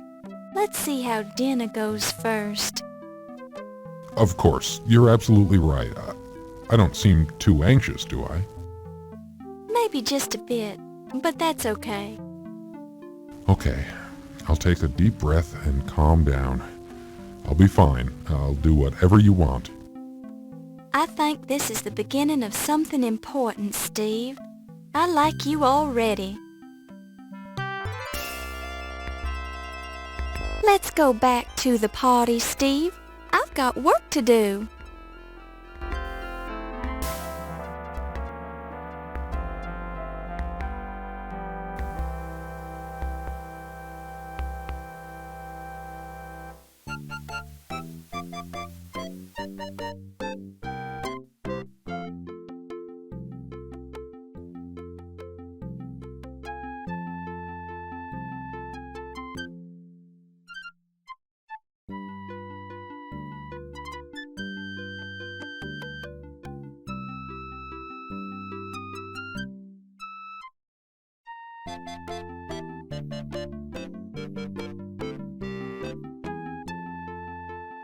Countess, they tell me you were married to the last museum president, no? Yes, darling, that's correct. Sterling Waldorf Carlton was such a charming man, and so wealthy. My heart is just an empty void without him. Yes, Sterling was such a nice man. It's too bad that he's worm food now. Ew! I prefer to think that Sterling is still with me in spirit.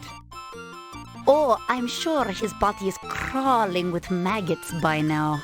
But if his spirit is with you, let me know because I'd love to see it. It is hard to lose a loved one, no? I understand you were only married this short time, Countess. Yes, I had only 2 short but charming months of married life with Sterling before he died. And how long had you known this man before you were married? Oh, we met just 1 charming month before we decided to get married. It was love at first sight. Where did you meet him? Oh, I had only been in this country a few weeks when I met Sterling on an offshore casino ship. It's quite legal to drink and gamble there, you know, and all the right people attend. Sterling was so charming, he just swept me off my feet. This Sterling, he must have had the large broom. It's just a manner of speech, my dear. Sterling was a wealthy man. You must have inherited a nice fortune, Countess. The money doesn't matter, darling. Actually, there's an annoying problem with the estate right now. It seems Sterling was changing his will when he died to give me more money, perhaps. Anyway, I'm sure my attorney will take care of the problem. Too bad you can't dig him up to finish his new will. Yes, quite. The archaeology, it is such a masculine profession. Breaking into the ancient tombs with your sledgehammer, thrusting your way into the treasure chambers, touching the gold artifacts. It is also stimulating, no? Yes, well, when you put it that way, I guess it is rather stimulating being the most important archaeologist of all time. And it is such a burden to bear this greatness, no? With such pressure to perform, you must be perfect all the time. Yes, you have a unique understanding of my problems, Yvette. Your problems, they are obvious, no? Very kind of you to say that, but there are many who misinterpret my actions.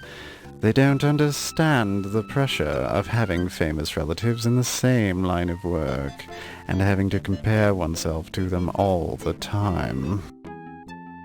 But the Tutankhamun find, it is nothing when compared to your discovery, no? Correct. I didn't realize you knew so much about archaeology. I know many things, Dr. Carter. So I've heard. Maybe we should discuss archaeology sometime. I'd love to hear about the work you do, Dr. Carter. Perhaps later tonight? Will you be working late tonight? Oh, yes. I think everyone will be here tonight, no? There is much to be done to prepare for the opening of your exhibit tomorrow. I was planning a break for tea around 3 a.m. if you'd like to join me. It sounds wonderful. Perhaps you would come by my office then? I'd be delighted. It is so gracious of you to take the time to speak with me. Nonsense. Think nothing of it. How will I ever repay you for this courtesy? I know how busy you are, Dr. Carter.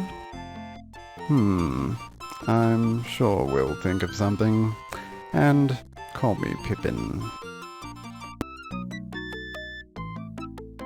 I told you to stop bothering me, you camel driver. Dr. Carter, I will stop bothering you when the Dagger is safely back in Cairo.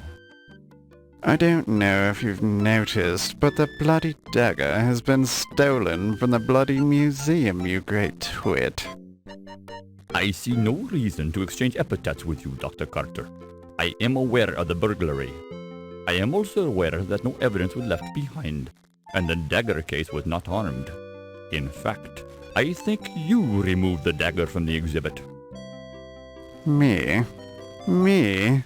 And what bloody reason would I have to steal my own bloody dagger from my own bloody exhibit?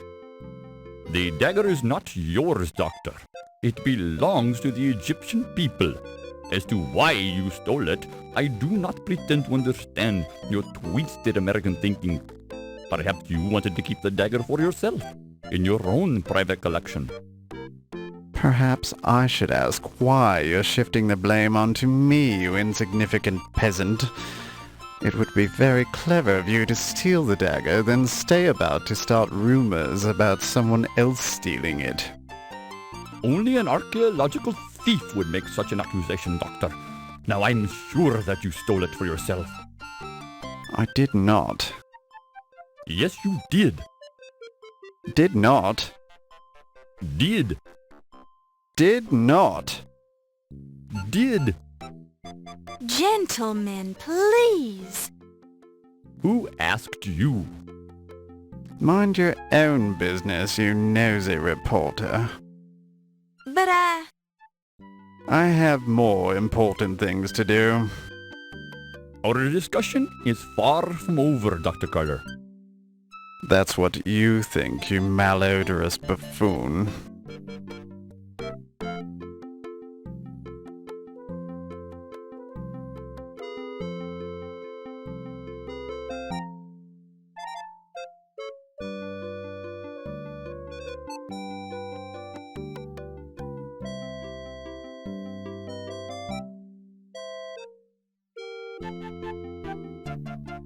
You are interested in the great art, no? Then you should come with me this evening. I'll give you the personal tour of the old master's gallery. Well, I guarantee that you will not be wasting your time. You will enjoy it very much. Well, You are studying the art at the université, no? Well, yes, but... Then it is settled. I will give you the private tour in a little while, no? But There is no need to thank me yet. I will be enjoying it as much as you will.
You pick it up and place it in your purse.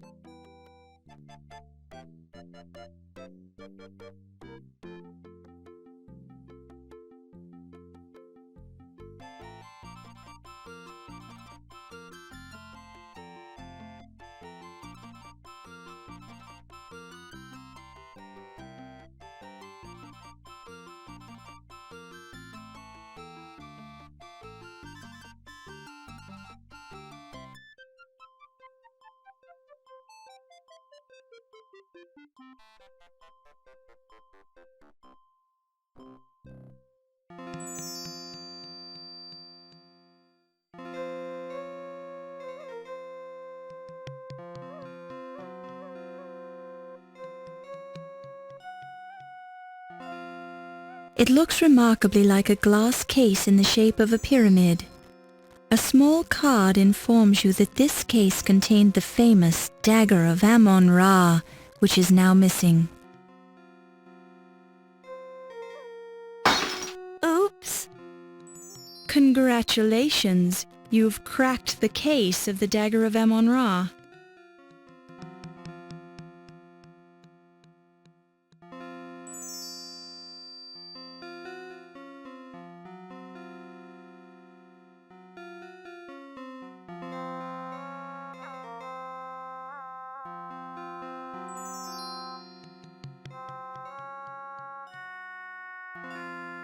The card identifies the slab of black basalt as the Rosetta Stone. Hieroglyphs and letters from the English alphabet are clearly engraved on the stone. The Rosetta Stone was found by a French artillery officer among the ruins of Fort Saint-Julien near the Rosetta mouth of the Nile River in 1799. It came into the possession of the British government after the capitulation of Alexandria. The Rosetta Stone, currently on loan to the Leyendecker Museum, is the key to modern translations of ancient Egyptian hieroglyphs into English text. You notice that half of the Rosetta Stone seems to be missing from the display, replaced by a small card that reads, Artifact 310 removed from display for research on 9/1/26 by O.M.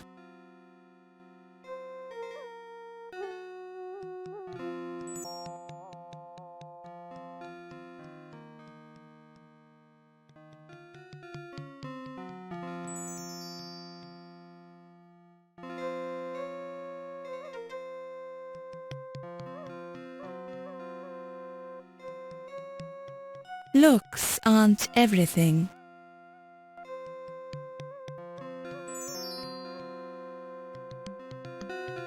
A close look reveals the initials P.S. inscribed in the back of the bloody ankh. You pick it up and place it in your purse.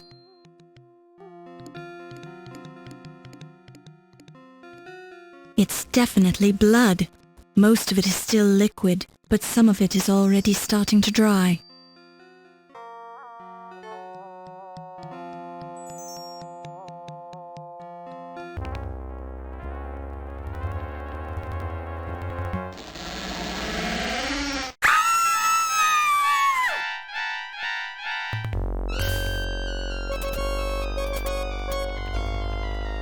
There are no signs of scratches or bruises on his flesh. This could mean that the murderer, assuming this wasn't a suicide, knew Dr. Carter well enough to get close and stab him without arousing any suspicion. Or it could just mean that Dr. Carter was completely taken by surprise when someone assaulted him from the shadows. A close look at the dagger reveals the words, Made in Pittsburgh, stamped on the part of the blade that is not buried in Pippin Carter's chest. To your naked eye, the rough surface of the dagger handle doesn't appear to hold any fingerprints, but that's something for the coroner to examine in detail. When you reach into Pippin's tuxedo jacket, you find a notepad in his inner pocket. You pick it up and place it in your purse.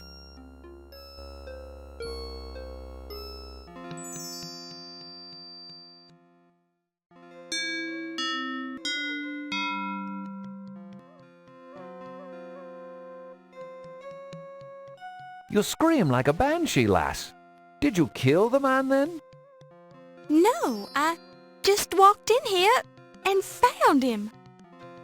I suppose that would explain your screaming then. Did you see the murderer? No. All right, I'll talk to you later after you've had a chance to calm down. Just don't try to leave the building.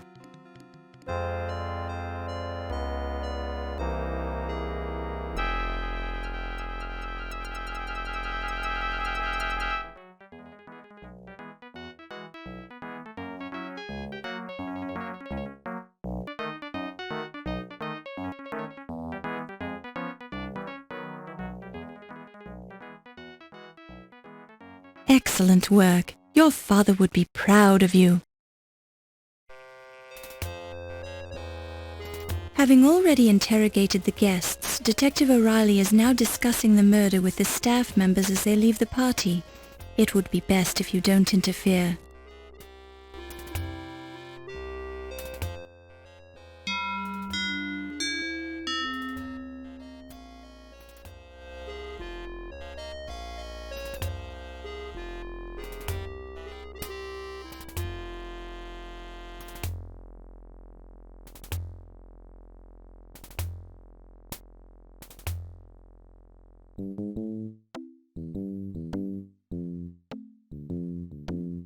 Hi, Miss Bowe. I'm Ernie Leach. Dr. Carrington told me you could stay a while and talk to the staff. I've got to lock the doors, so just come and find me when you're ready to leave. Dr. C also has a key, but you don't want to bother him about that. Thank you, Mr. Leach. Just be careful where you go. Wolf will get upset if he finds you downstairs. See you later.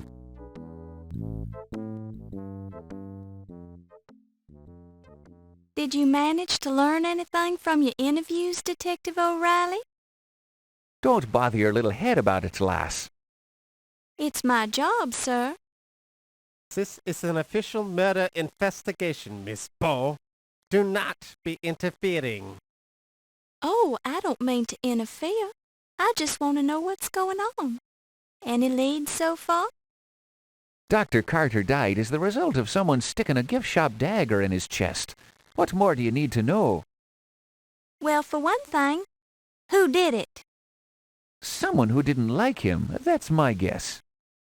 Brilliant deduction. If you think that you can do better. I can try. Oh, wunderbar. Now we've got the amateurs involved. I may not be a detective, but I'm terribly clever. I've solved murders before. Just stay out of me way, lass, and don't destroy the evidence. Certainly not. Yeah. Humph.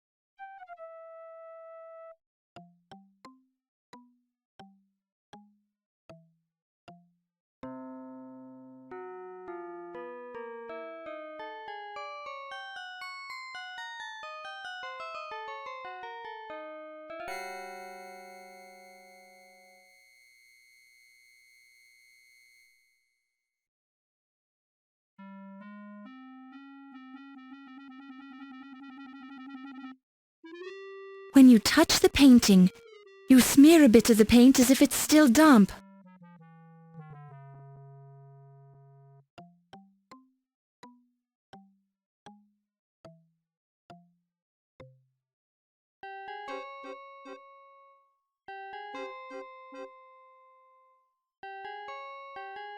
You hear muffled voices coming through the door to Yvette's office.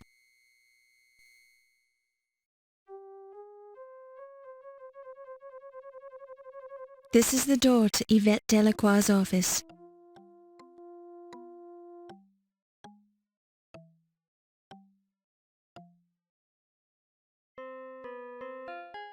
Thank you for coming to see me, Olympia. This is very nice of you. You're very welcome, my dear. What can I do for you? Oh, you see, I found this strange bone, and I said to myself, Yvette, if anyone can tell you what this is, it would be Olympia. A bone, you say? How fascinating. Where did you find it? I found it right here in the museum. Here it is, Doctor. Now, let me see. Ha ha! Yvette, you silly girl. This is a chicken bone. It is?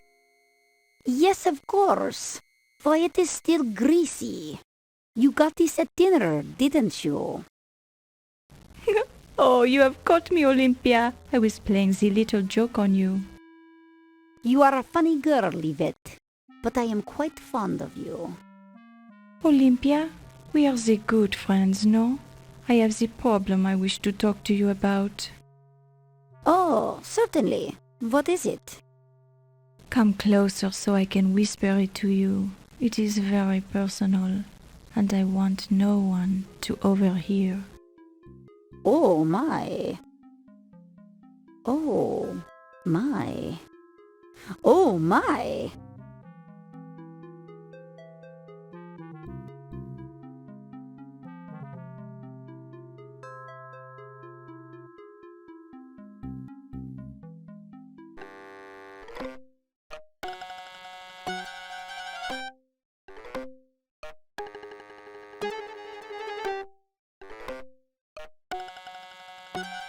It's an intercom slave unit.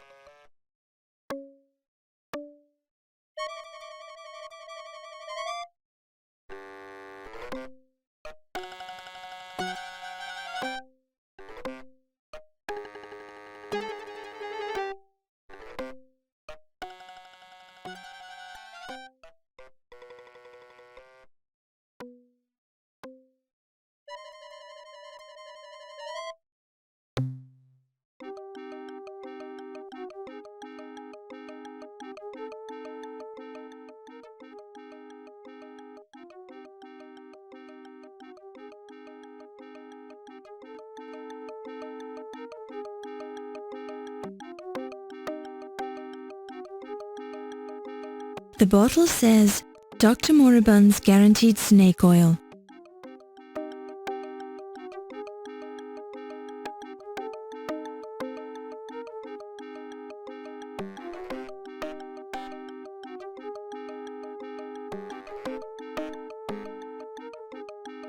Good evening, Miss Bow. Oh, you startled me. Good. It gets the blood flowing, doesn't it? Well, I suppose so. I see you were looking at my snake oil. Well, I was just looking around.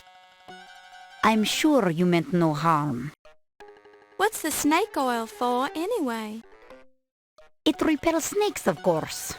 Comes in handy when I'm working in the basement. I lost a load of Egyptian cobras down there a few weeks ago, and I occasionally come across one of those little darlings. Those snakes always want to bite me, but I'm sure they don't mean anything by it. It's just their way. They get nervous very easily, you know. Normally, I love to watch them kill things. My Barney will kill anything he can sink his teeth into. Charming. Well, I'd like to chat some more, but I've got to rush off and meet that young Steve fellow. He promised to show me his scars. See you later.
You pick it up and place it in your purse.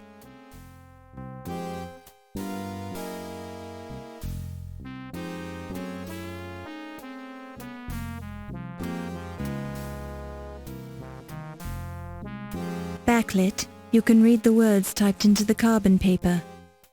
Ernie, Big Al called to see if you could do some fencing for him next week. He says he'll make it worth your while to do a fast fencing job. You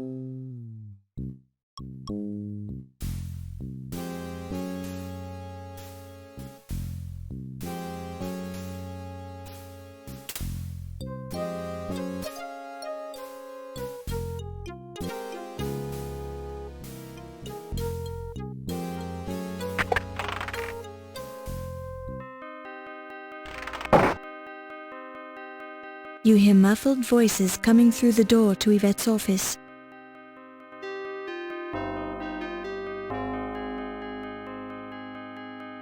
Come a little closer, Monsieur Najir. I am wanting to show you something. And what would that be, Miss Delacroix? Look at the palm of my hand. It is a lovely palm, to be sure. But what am I supposed to see? You see this line, monsieur? It is my love line. My goodness, Miss Delacroix. It goes all the way up your arm and disappears up your sleeve. Would you like to see where it ends up, Ramses? Have you ever been to Paris, Ramses? No, I can't say I ever have. Then you have never seen the Eiffel Tower? No. Well, by all means, let me show you.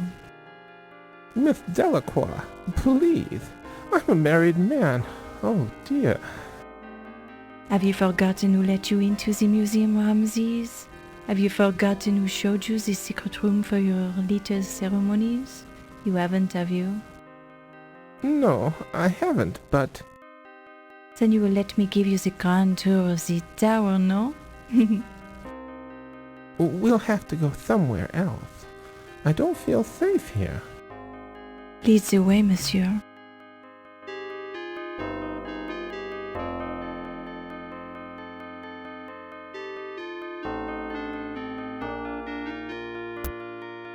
You pick it up and place it in your purse.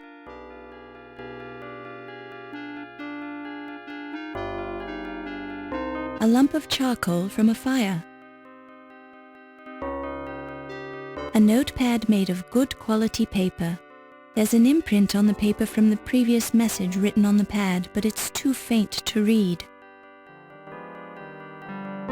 The charcoal leaves a black smudge on your hand when you touch it.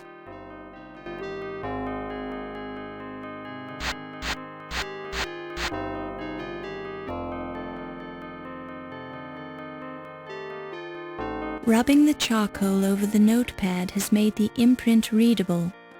Yvette, 8 o'clock, Egyptian Rum. Tut, 10:15 Egyptian Rum. Carrington, 11 o'clock, his office.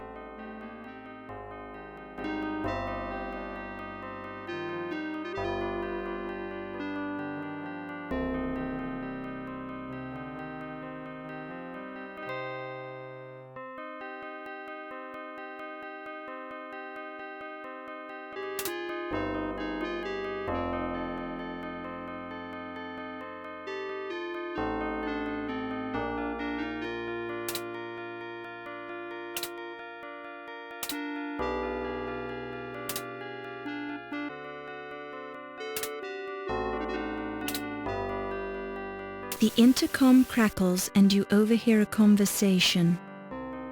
Oh, I so love your scars, Wolfie. Show them to me again, darling. They are yours to admire, my strudel. Hoopa! Very, very nice. Yeah, and I have this new bone for your collection. Ah, such a large bone, too. Where did you find it? I've been carrying this bone around for years. It is yours now, my Fräulein. You may do with it what you will. I'm impressed by your generosity, Wolfie. The intercom crackles and you overhear a conversation. Oh, my lover, how do you manage to do it so many times? Sure, and a man's got to do what a man's got to do. And you do it so well. Try and keep your voice down, lass. Someone might hear us. Oh, I do not care, my amour. Life, she is something we only enjoy once. Sure and begorra, I do this at least 50 times a day to stay in shape. 50 times, ooh la la. And what do you call this movement?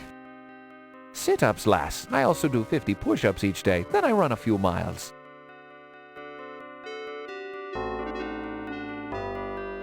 The intercom crackles and you overhear a conversation. I'm telling you, pal, you're not supposed to be down here. Nothing poisonal, Mac, but Archie said I could scope the place out. Well, he didn't say anything to me about it. Neither did Mr. Heimlich. And he's the chief of security. It's okay, Mac. Don't get your britches in an uproar. Trust me. I'd only trust you about as far as I can throw you.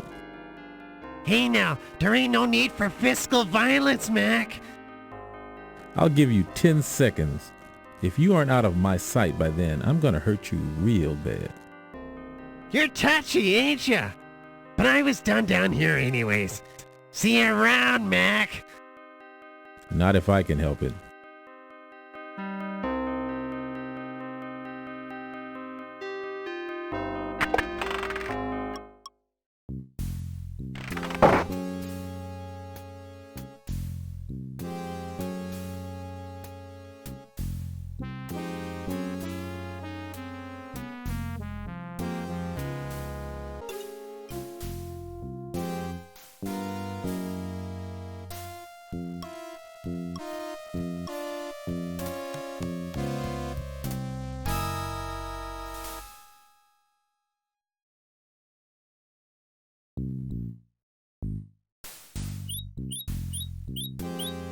You pick it up and place it in your purse.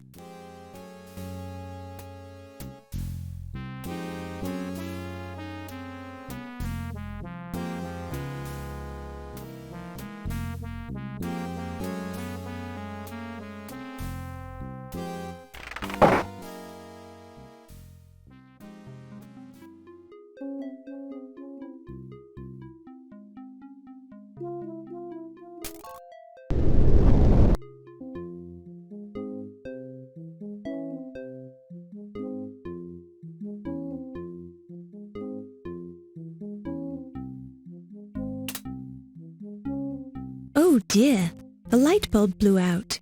You hope someone will invent a reliable light bulb one of these days.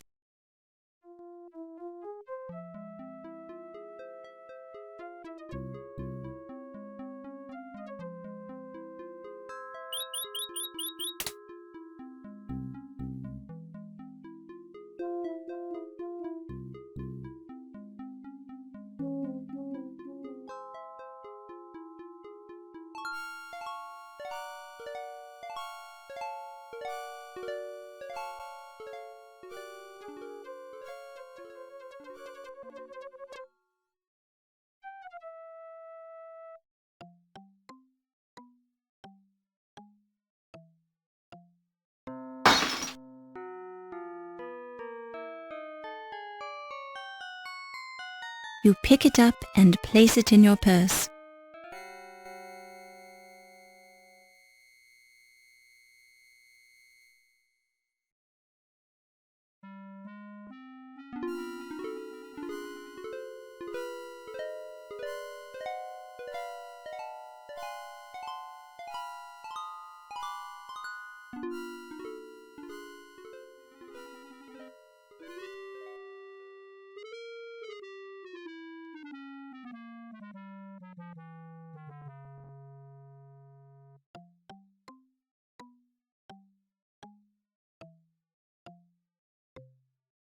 You hear muffled voices coming through the door to Yvette's office.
You hear nothing of interest.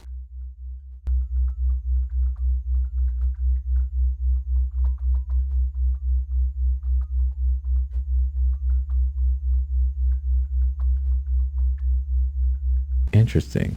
I'd never noticed that before. You never noticed what, my love? You have a tattoo of the Eiffel Tower on the inside of your left eye. Ah, you are doing this to distract me, no? But I am worried about you, my Ernie. You are so big and so strong. But this ice pick fellow, he is a dangerous one, no? Yeah, he's dangerous. But I'll pay him his dough. Ernie Leach always pays his debts. Maybe you can do some more fencing for this Big Al. He pays well. Yeah, Big Al's a good customer. But there's only so much fencing I can do for one guy. This ice pick might try to make the example of you before you can pay him off. He keeps leaving these threatening messages. Don't worry, baby. Icepick knows he won't get his dough if he kills me. Maybe I can get into a hot poker game down at the Harlem Swinger and win enough money to pay him off. No, no, no. The gambling is what got you into this mess, my Ernie. Yeah, maybe you're right. But I've got bigger problems tonight. I saw something I wasn't supposed to see. What? You're better off if I don't tell you about it. Now, what's this on the top of your Eiffel Tower tattoo? I think you know what it is, my Ernie. You've seen it before. And I always enjoy seeing it again, baby. Ah, you American men are so charming.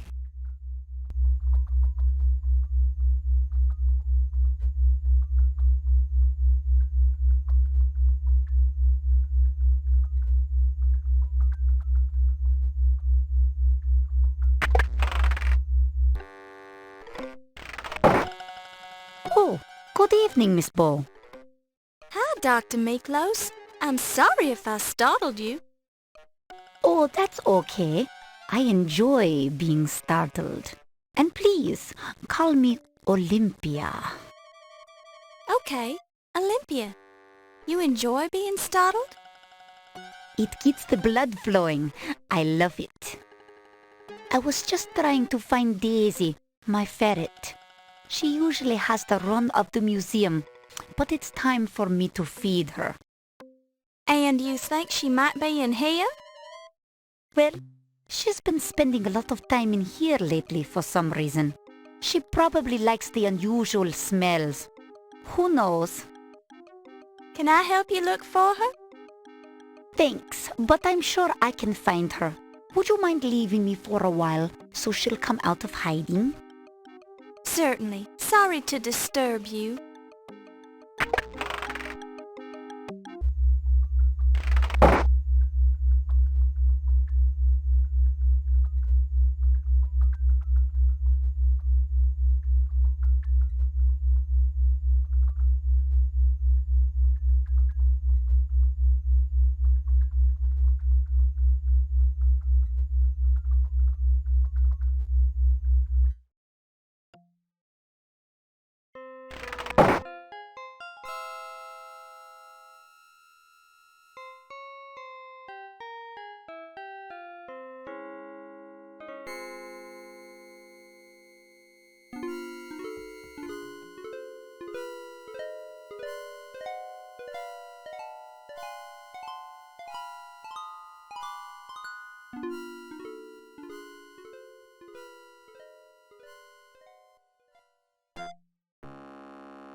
You hear muffled voices coming through the door to Yvette's office.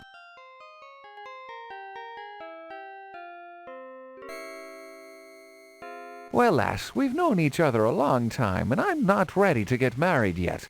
But I know one thing for sure. I love you. Oh, my great detective, this feeling, it is mutual. Just be keeping in mind that I'd have to kill you if I ever found out you were sleeping with someone else. What? Oh, you are to be making the little joke, no? Your sense of humor, it is magnifique. I've already had one bad marriage, and it won't happen again. It's been a long time since I've been able to trust anyone as much as I trust you. This is very flattering, my love. I am never to be knowing someone like you either. You're so good and so kind. Well, I try, lass. I try. It's not easy being a cop in this town. The place is lousy with criminals, even in the police force. Oh no, how terrible. Sure, and it's a hard thing when a cop goes bad. I've seen it happen. A cop spends years fighting crime and watching the hoods get rich while he risks his life to make just a few bucks. The first time a cop takes a bribe, it bothers him. Oh, but then it gets easier. You are such a strong man, my Ryan. You would never be accepting the payoff, no? Sure, and I'm shocked that you'd even say such a thing, Yvette. I'm sorry, my love. I should have known better. You'll have to show me how sorry you are. Kiss me. Gladly, my love. How can I resist?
Your careful observation reveals that this is a rented tuxedo bearing the marks of repeated alterations.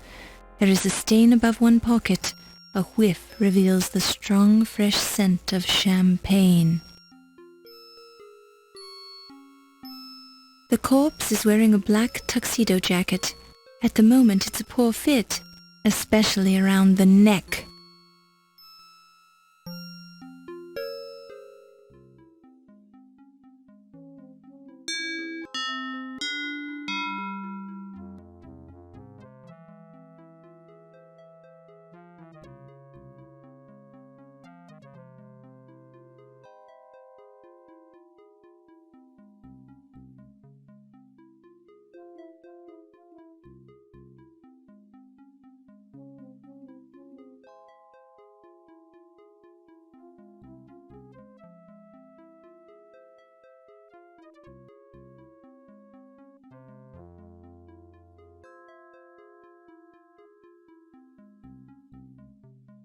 The head is from Brazil. It reminds you of your great-aunt Marjorie, who went to Brazil to treat her brain fever and never came back. The plaque says that this is the missing link. Well, he's hardly missing if he's right here on the wall.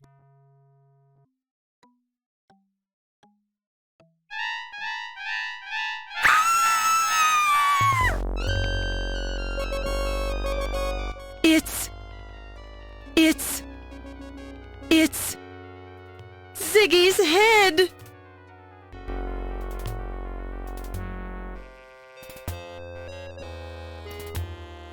What is going on in here?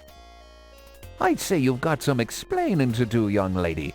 Why are you screaming? I found Mr. Ziggy's head. Very odd how you are always finding the bodies, Miss Bow.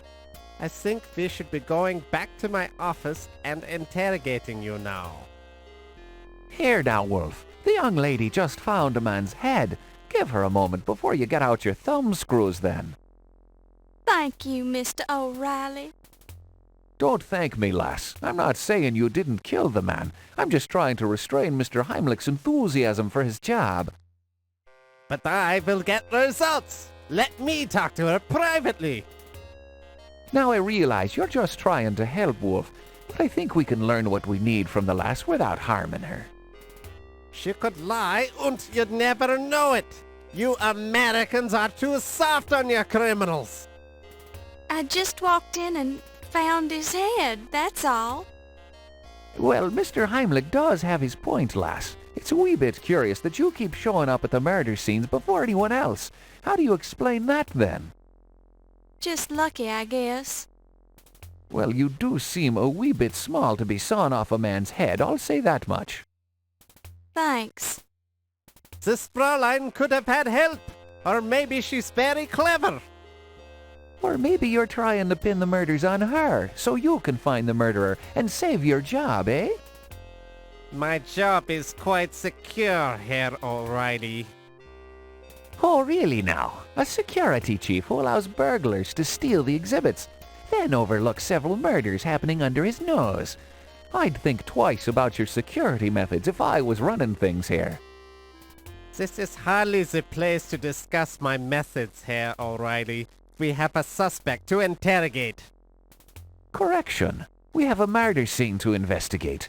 We can talk to the lass later when she's had a chance to calm down. Thank you again, sir. You're a sturdy one, I'll say that much for you. One scream and you've got your head together again, so to speak.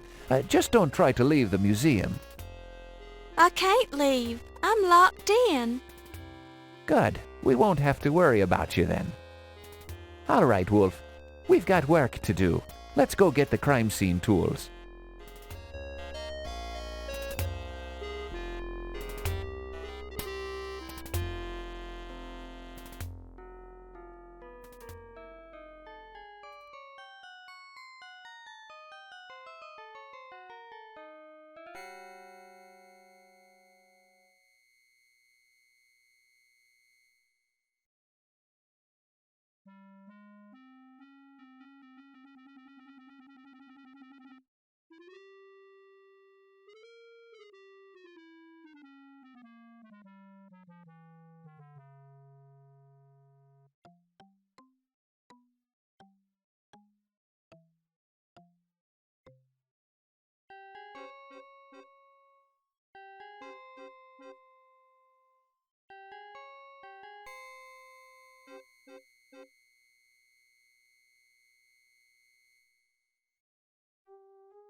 It's an intercom slave unit which can't be controlled from here. Don't touch it. You don't know where it's been.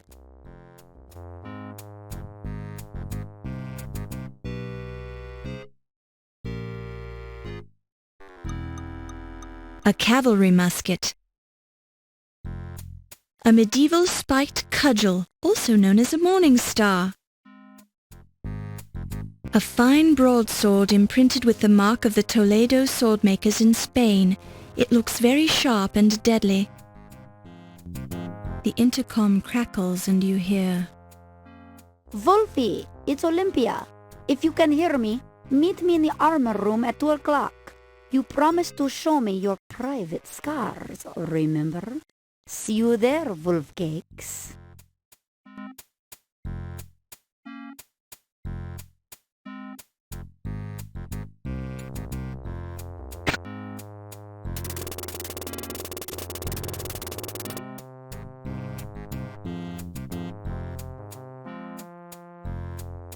You pick it up and place it in your purse.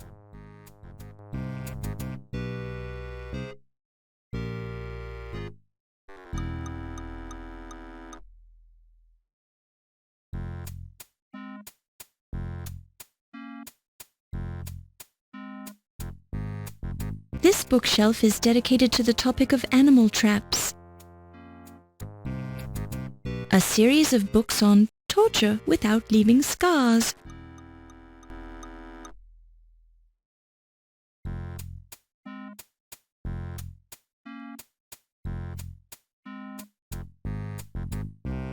The poetry book falls open to a poem, She Walks in Beauty, written by Lord Byron. The page is marked by a black garter with a note pinned to it. You pick it up and place it in your purse.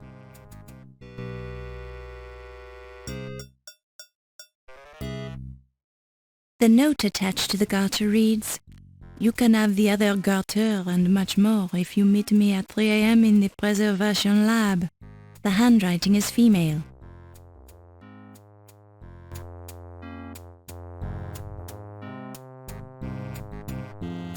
A variety of shiny medals. 2 of them with packs of dogs carrying birds in their mouths are marked with the word Reichsjagdgebrauchshundverband. Others appear to be merit badges for the German youth equivalent of the Boy Scouts.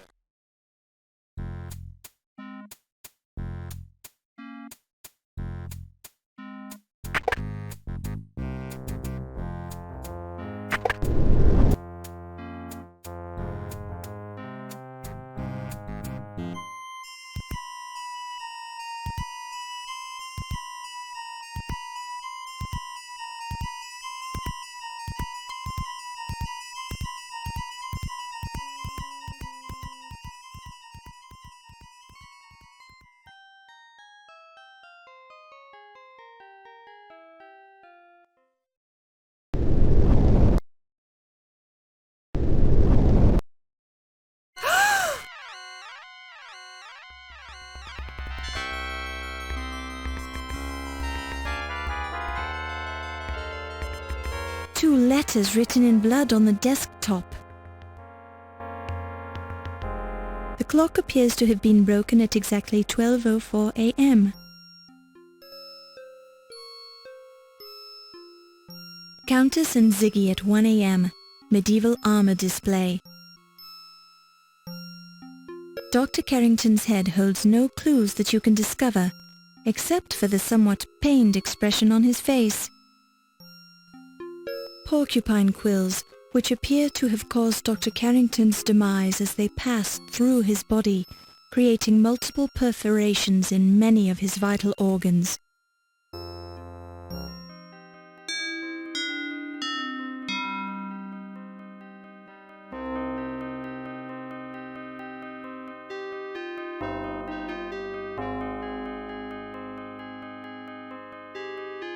You'll have to take a closer look.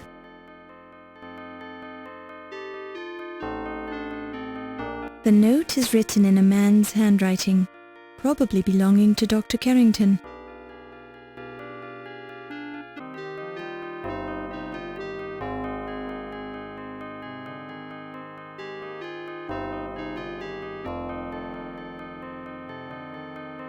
Using your remarkable powers of deduction, you conclude that this little book contains phone numbers.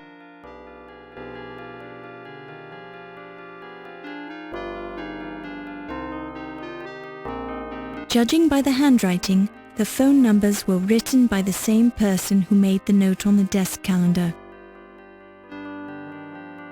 Phone numbers: T. Dargan, WP 5125, R. Williams, BL 4468, I. Did It, SH 0244, Be Safe, KL 0527, U. Hoser, LI 2077, N. Yet, KL 4004, E. Leach, BR 1833.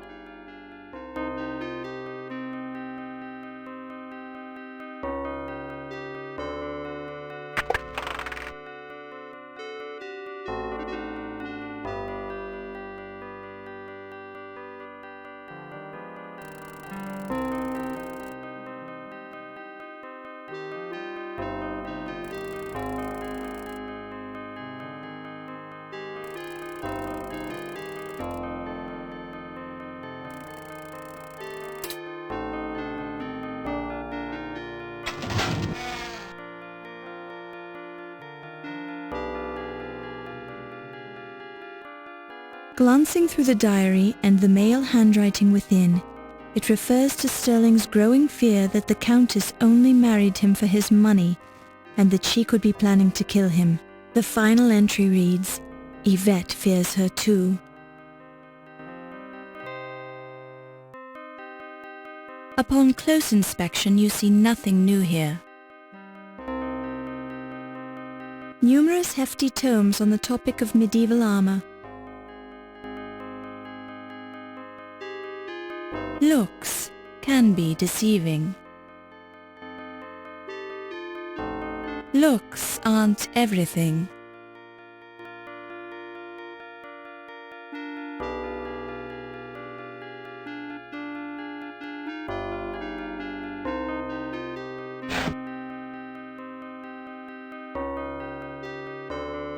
You pick it up and place it in your purse.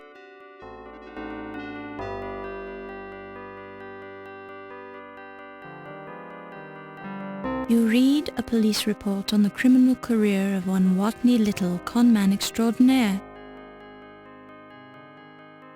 The file contains an amazing list of offences, mostly fraud, conspiracy to commit fraud, and various degrees of larceny. Glancing at the top of the page, you noticed that the investigations were conducted by Scotland Yard.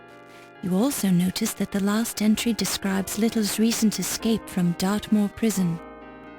Clipped to the outside of the folder is a small handwritten note that reads simply, "Remember our deal."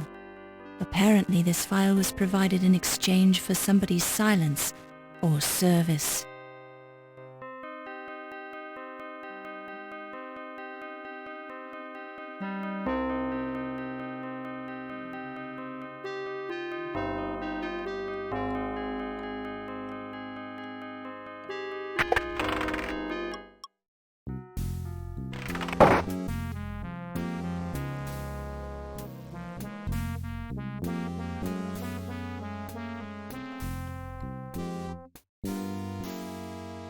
A paper cutter with a red blade. The red stain on the paper cutter blade could be red ink or blood. Perhaps the last person to use it had an accident?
Well, well.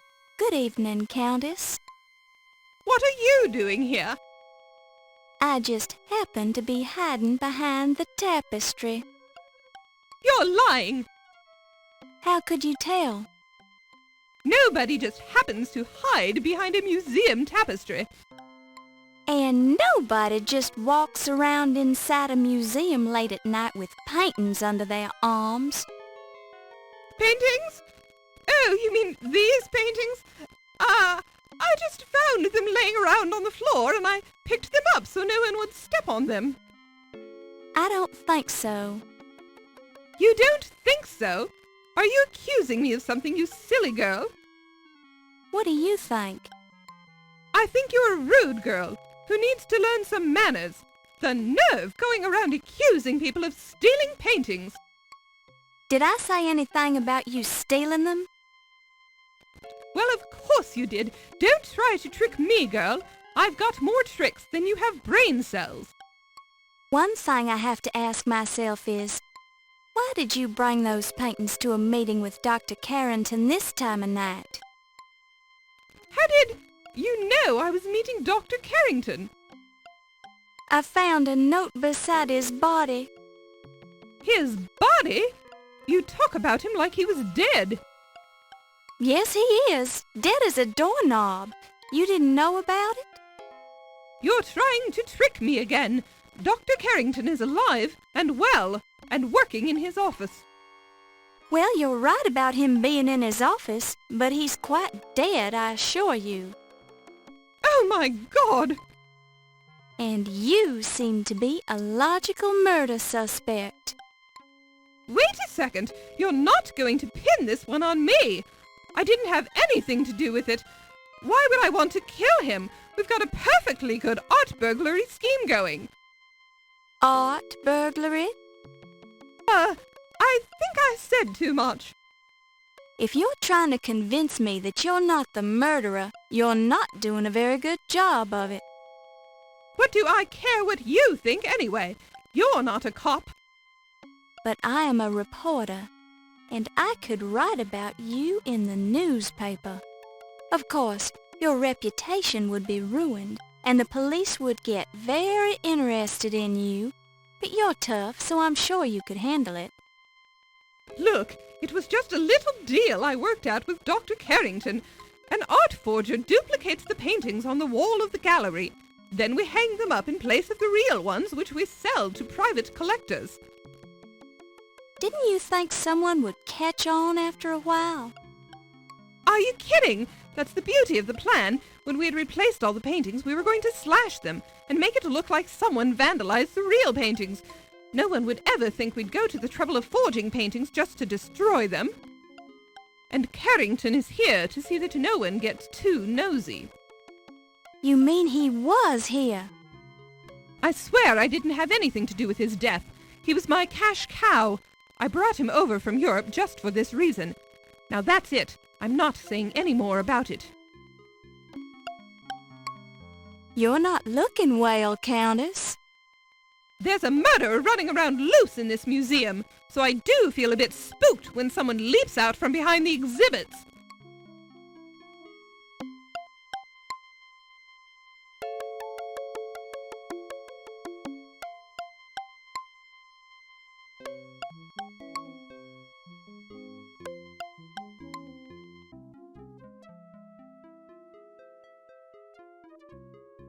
The faceplate on the armor is slightly open, as if something is protruding from the inside of the dark helm.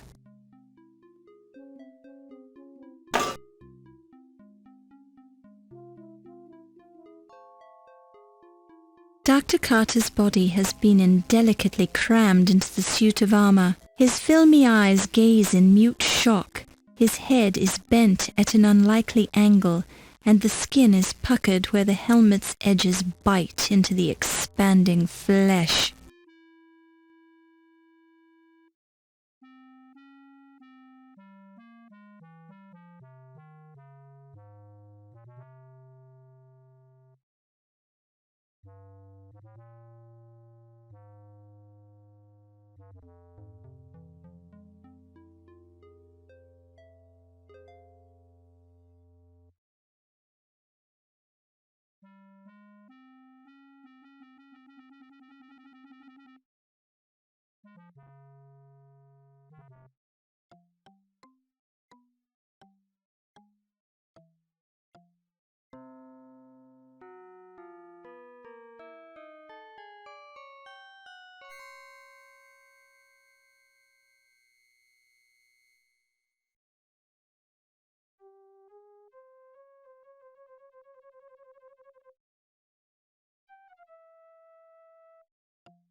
You hear muffled voices coming through the door to Yvette's office.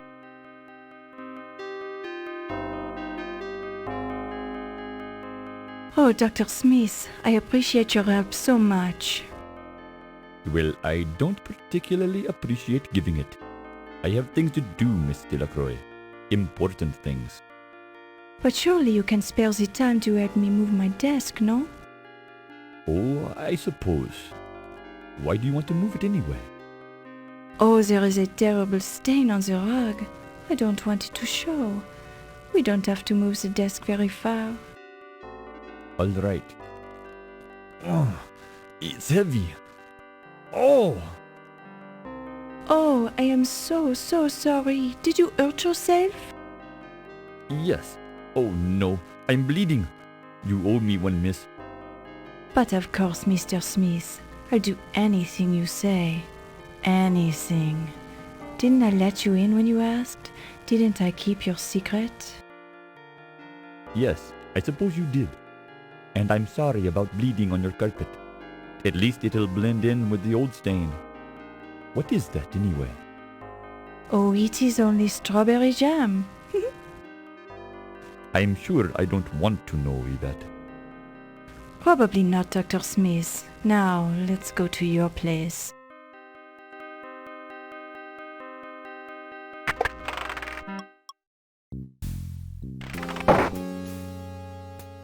You touch the floor. It's fairly clean.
The intercom crackles and you hear, Ernie, it's Olympia. The release valve in number 13 seems to be jammed. Take a look at it when you have a chance.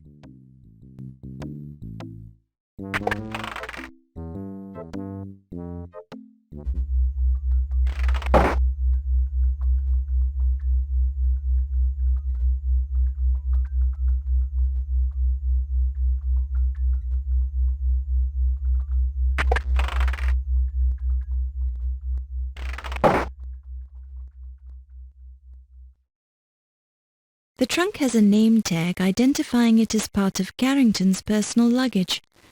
Beside it is another sticker emblazoned with the logo Andrea Doria. A full bottle of Dr. Moribund's guaranteed snake oil. You pick it up and place it in your purse.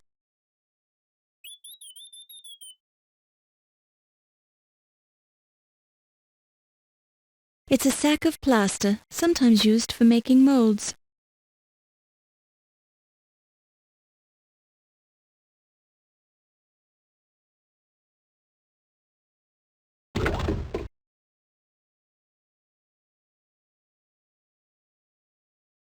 You pick it up and place it in your purse.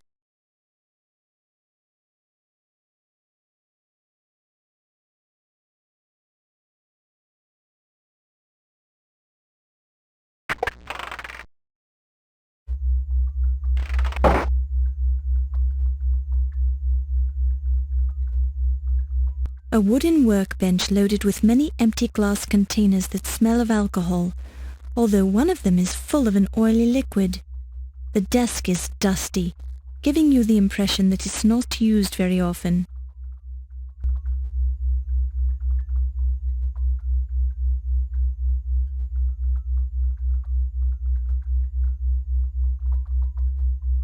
A full bottle of Dr. Moribund's guaranteed snake oil.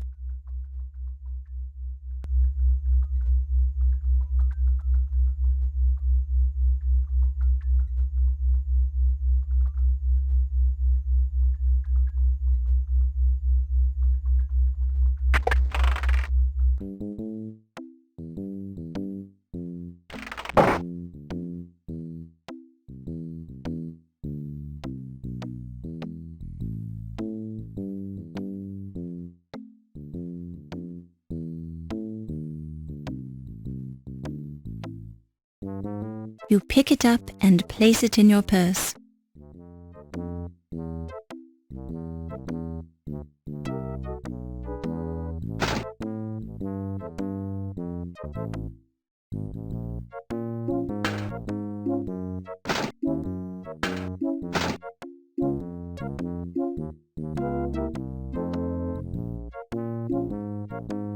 You pick it up and place it in your purse.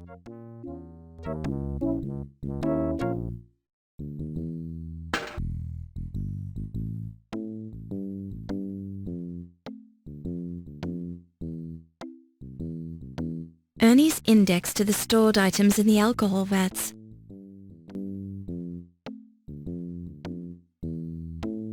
Current vat contents, Alcoholic Preservation Lab. 1. Koala bears. 2. Turtles. 3. Snakes.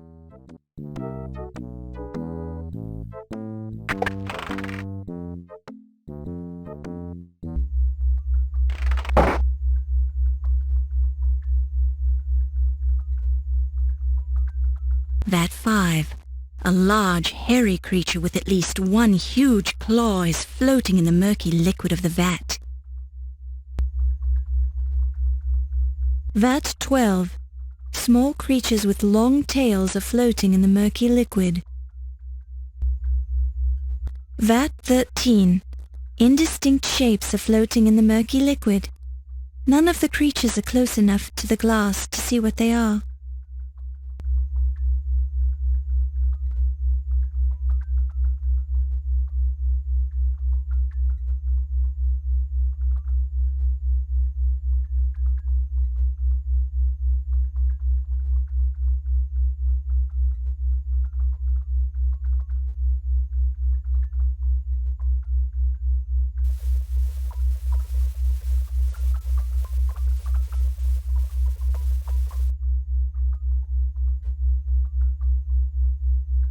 Could it be?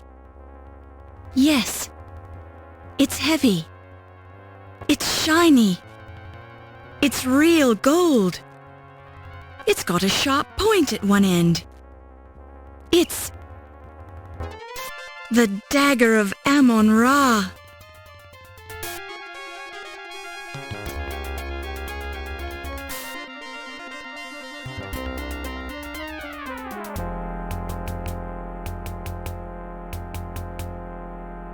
You pick it up and place it in your purse. Boy, the alcohol fumes sure are strong in here.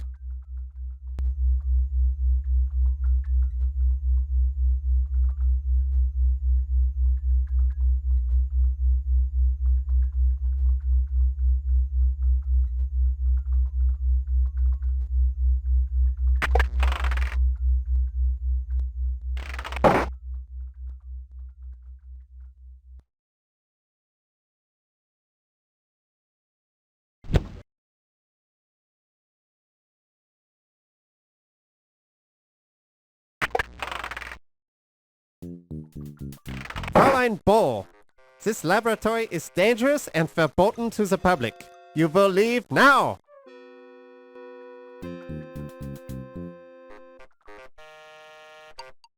I will not warn you again, Fräulein. Leave this laboratory immediately.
You pick it up and place it in your purse.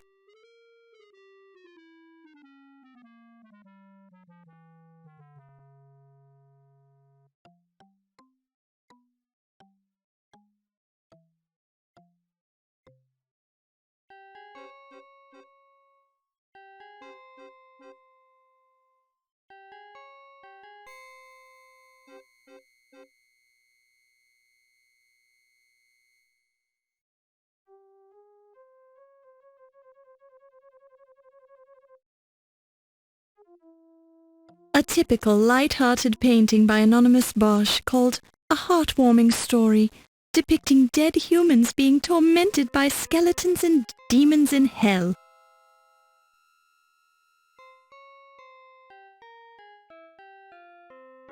The oil paint on the canvas is old and cracked, but you can still see the characteristic brush strokes of anonymous Bosch, who painted with human bones instead of brushes.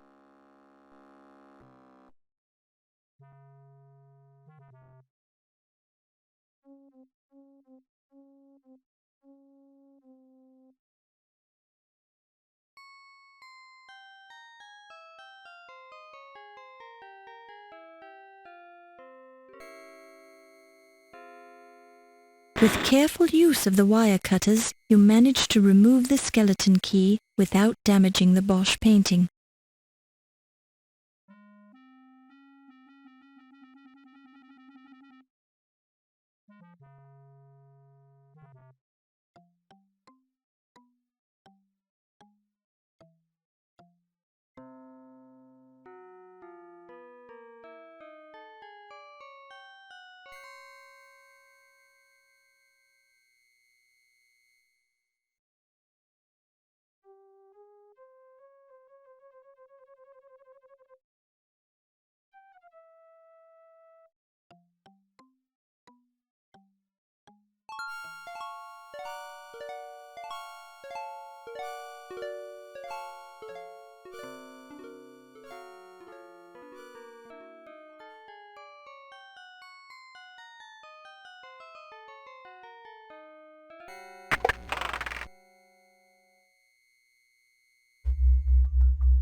This trunk is locked.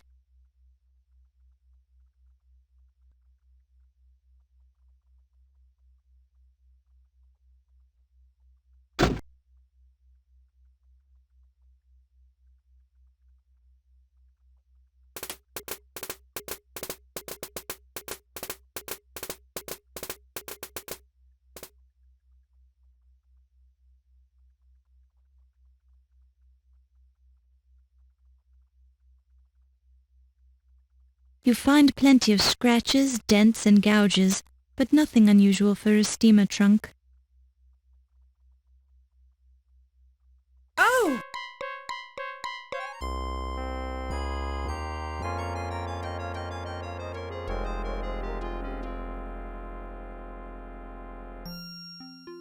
You pick it up and place it in your purse.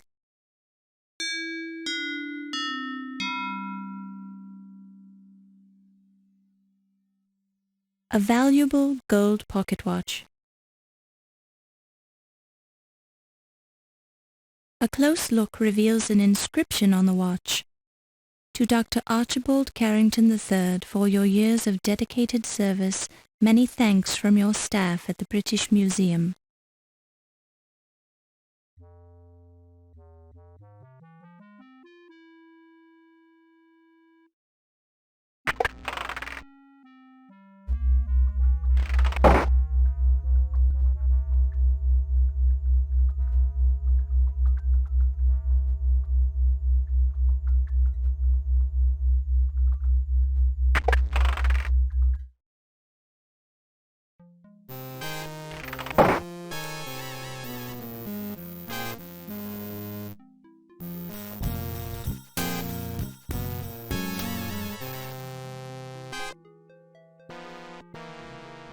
Am I going to have to spank you? Amscray!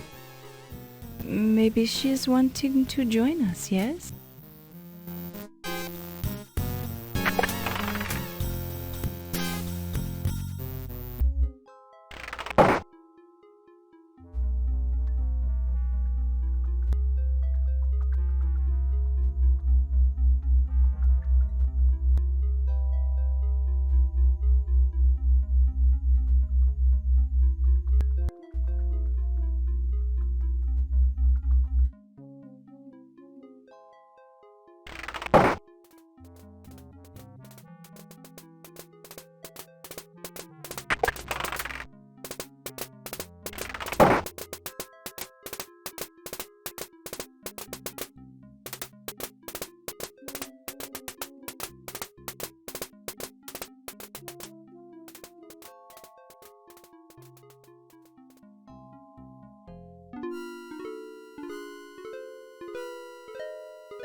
You hear muffled voices coming through the door to Yvette's office.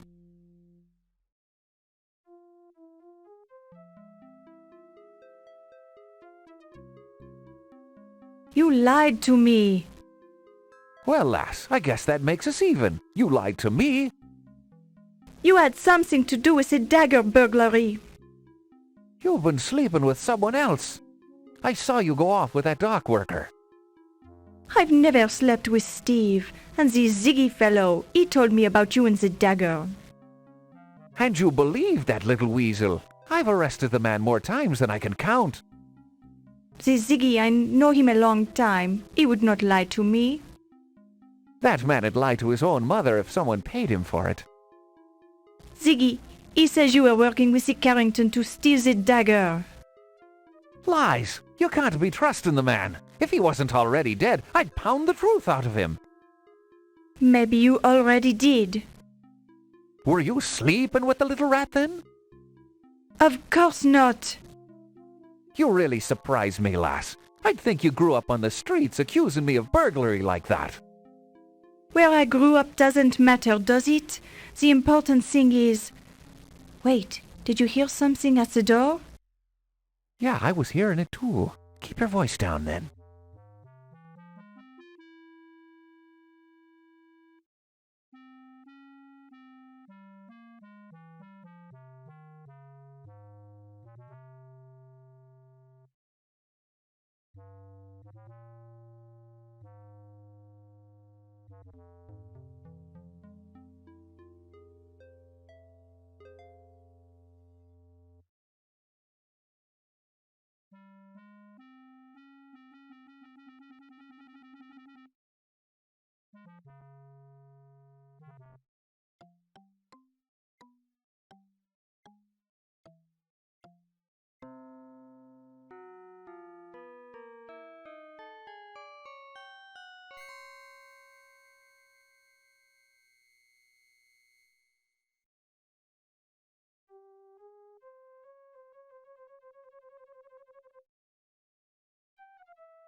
Wolfie, your facial scars are so wonderful. How did you get them? Fencing, my strudel. As a young man, I would fence with my Heidelberg friends. We would stop our opponent's saber just before it went through our faces, which would make the scars you see now. Ah, that is very interesting. You did not use masks to protect your faces? Nein, that would have been considered unmanly. You'll have to show me how to do that sometime. There are many things I can show you, my strudel. Perhaps we should go somewhere less public, Wolfie. Oh yeah, good idea. Particularly since there's that annoying reporter wandering around the museum. That is not something I would have allowed if I was running things here. Give it time, Wolfie. Perhaps you will be running things here someday, if I have anything to say about it. Oh? What can you do? There are ways, but come, let us speak of these things in more privacy.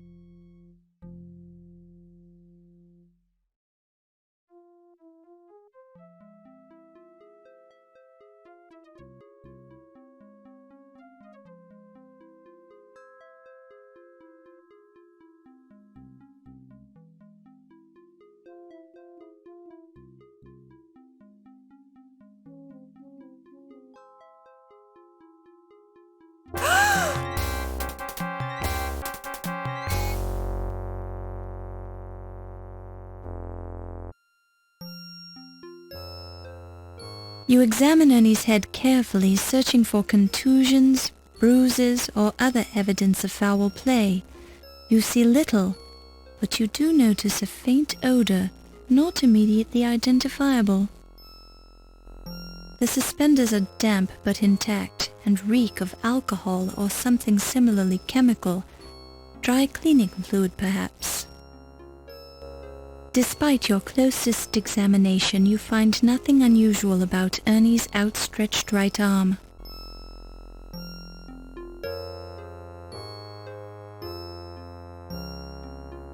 These are animal hairs of some sort, too coarse to be human. You pick it up and place it in your purse. Don't touch it. You don't know where it's been.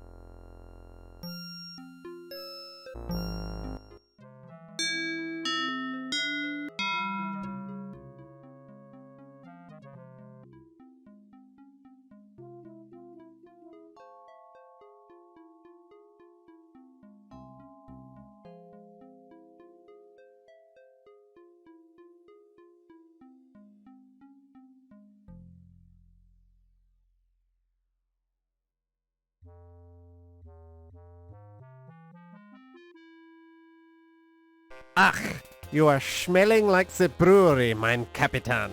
Either you've been drinking, or you've been eating too many of those grapes. Sure and begorra. A man needs a little nip from his flask now and then, doesn't he? Personally, I do not require the drinking of the alcohol. It would impair my mental and physical skills.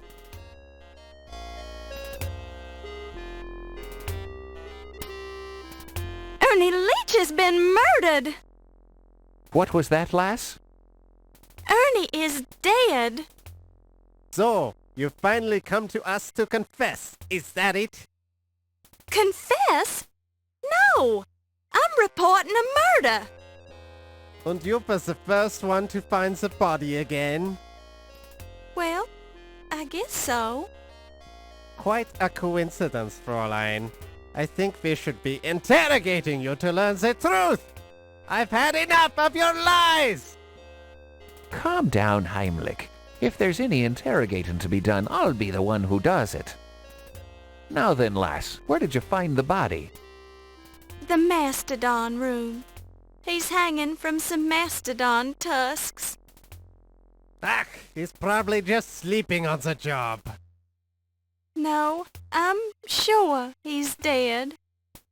Well, I'll go take a look at him then. If I need to talk to you, I'll find you later.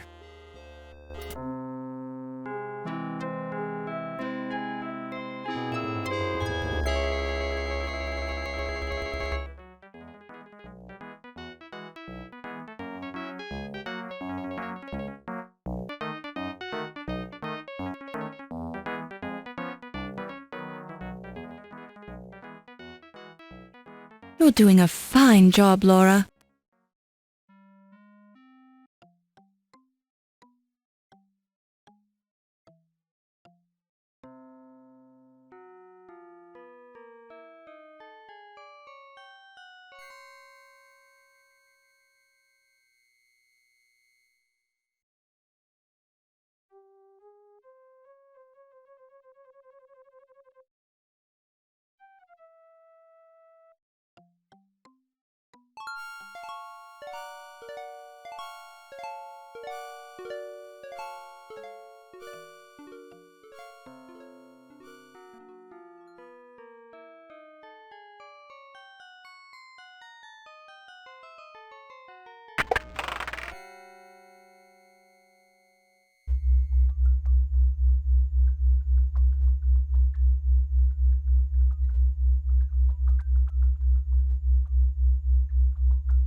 One of those newfangled intercom units. This appears to be a large button on the wall.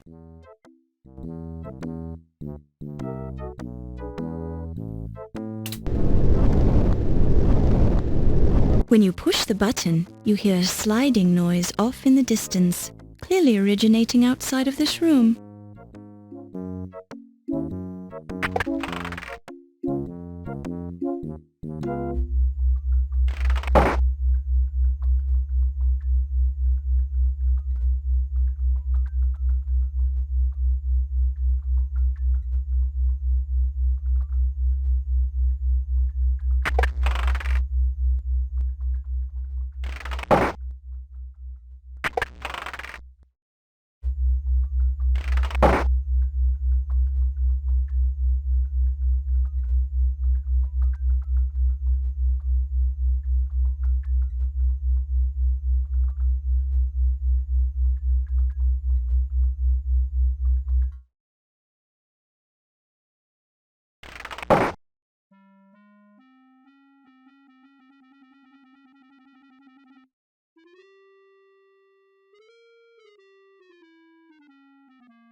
My Ernie, he was a wonderful man. I really loved him. Oh, sure you did. I know your type, Yvette. I know you didn't really love him. But I did. Ernie was the first man I've ever really loved. I was even trying to find work for him so he could make the extra money. Why did he need extra money? He had a good job here, didn't he? It was the gambling. The ice pick. He killed my Ernie for the gambling debts. Ernie wasn't killed with an ice pick. No, the ice pick is the... how do you say it? The lone fish. Lone fish? Oh, you mean ice pick is the name of a loan shark? Oui, the ice pick is an evil man. You're sure he's the one who killed Ernie? My Ernie, he was worried about the ice pick. He told me about him this evening. Very curious. I'm surprised you had time to see Ernie tonight. Why is that? Because you've been spending so much time with Mr. Dorian. Oh, you mean the Steve. He is the attractive man, but we are only the friends, no? But my Ernie, what will I do without him? I can see you're upset. I'll leave you alone.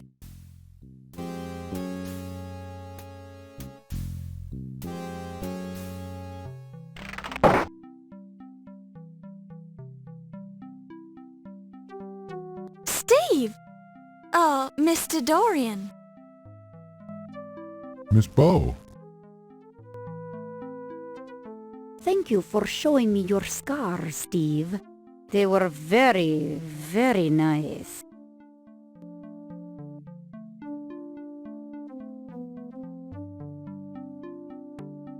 Haven't seen you in a while, Mr. Dorian. Well, women keep carrying me off. Carrying you off? Yeah. First, Miss Delacroix pulled me away from the party to show me the old master's gallery. Then there was Dr. Miklos. She's been pestering me about my scars ever since she found out I worked on the docks. Weird lady. You don't seem too upset by all the attention. Well, I would rather have spent the time with you. I'd think a big, strong man like you would have been able to get away from them if you wanted to do so. Well, I hate to be rude, and I did end up finding you here. Have you heard about the murders? Murders? Oh, I guess somebody did mention that. You seem kind of distracted. Yeah, well, I've got news for you, too. I think some of the paintings in the old master's gallery are forgeries. The paint is still wet on some of them. Yes, well, I hardly think that...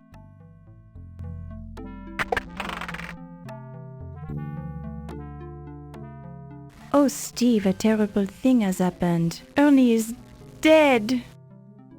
Ernie? Yes, my Ernie. What will I do?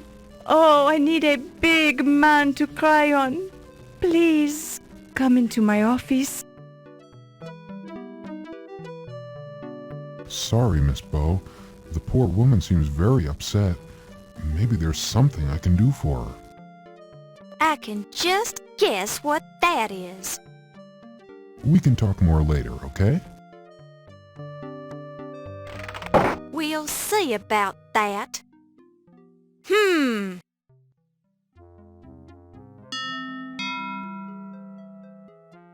You hear muffled voices coming through the door to Yvette's office. Ooh la la. How does that feel? It is magnifique. Mmm. I'm not rubbing too hard, am I? The harder the better, mon ami. Well, we all get a little stiff now and then. Ooh, and you are so good at working out the kinks. Mmm. Would you mind not moaning so loud? You might draw attention. Ooh, I cannot be helping it. You are so big and so strong. Mmm. Oh my.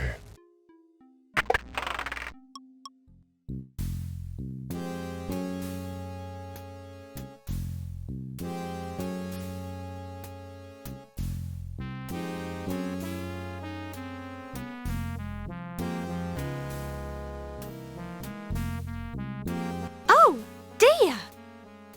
Miss Bow, Sacré bleu. I can explain this. I bet you can, Mr. Dorian. I'm just rubbing her neck. Oui, and he does it so well. I'll just leave you two alone. Miss Bow, wait.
You pick it up and place it in your purse.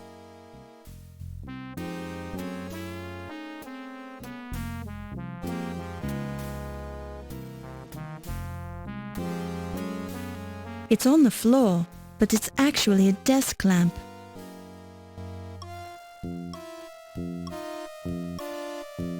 Red hairs.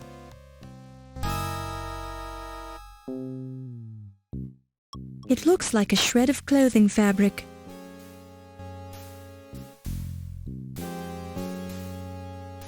It's a desk chair. One of those new portable typewriters. At a mere £50, you can take it anywhere. Well, you could if it was useful to you, which it isn't, so forget it.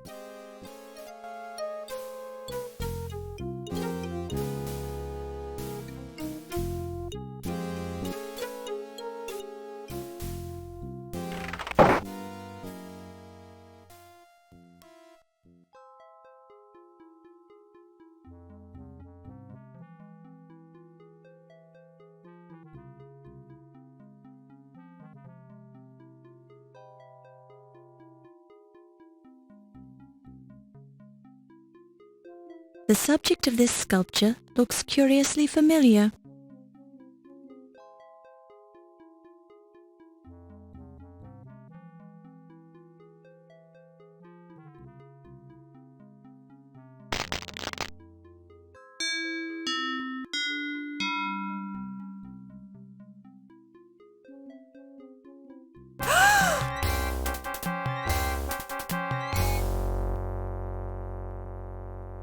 Red hair. It appears to be a pair of bifocal glasses. Yvette's face doesn't look as good in death as it did in life, perhaps because her makeup is covered with plaster dust. Yvette's dress doesn't look as good as it did earlier in the evening. There is plaster dust all over Yvette's bare, pale skin.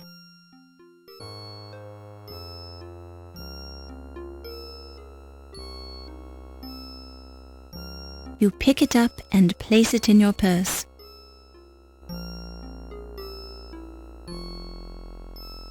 You pick it up and place it in your purse.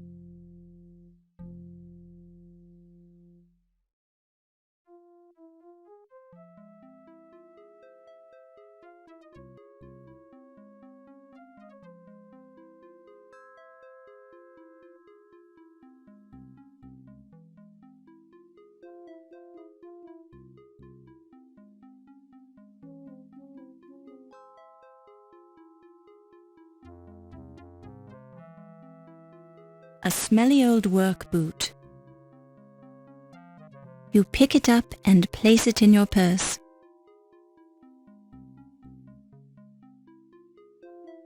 The blood is red and almost dry. There seems to have been a struggle here.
Countess.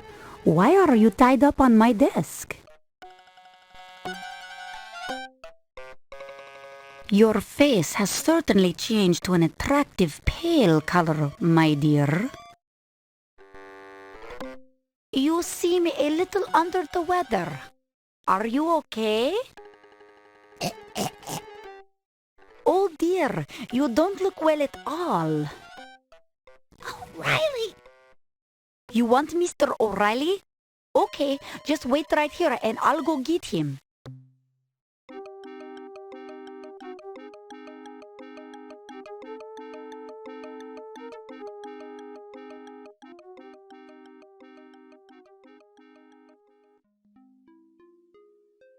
Hello, Miss Bo.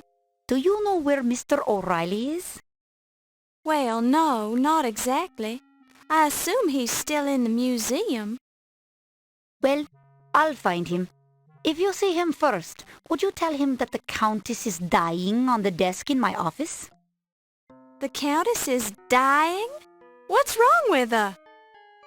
Well, she's looking rather pale. Her eyes are glazed, and she's not breathing much. I'd guessed she'd been bitten by a snake. By a snake? Must you keep repeating everything I say? In any case, I've got to go now.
Oh!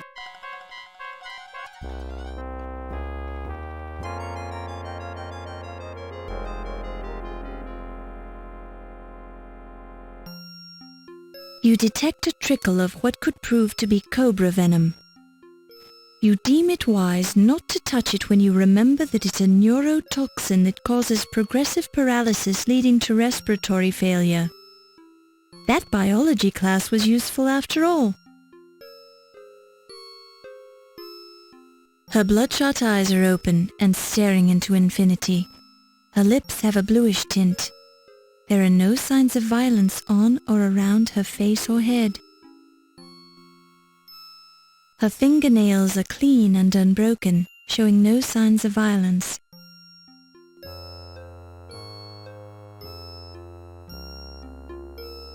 You pick it up and place it in your purse. You pick it up and place it in your purse.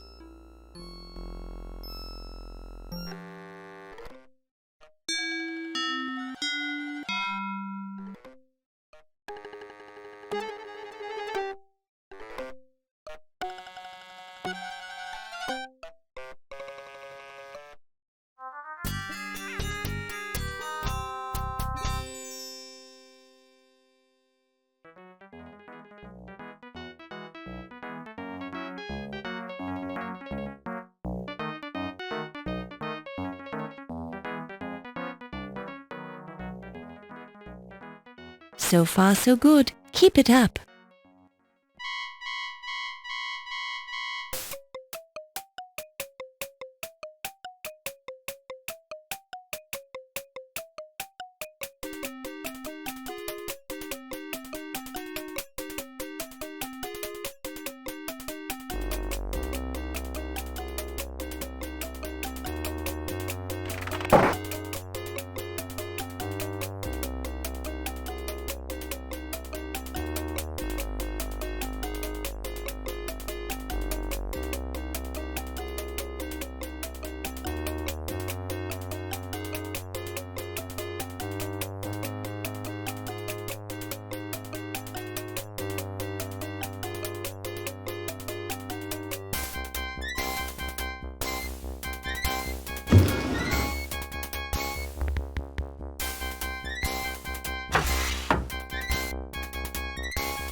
You hear the sound of someone breaking down a door in the next room.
The wood is rough.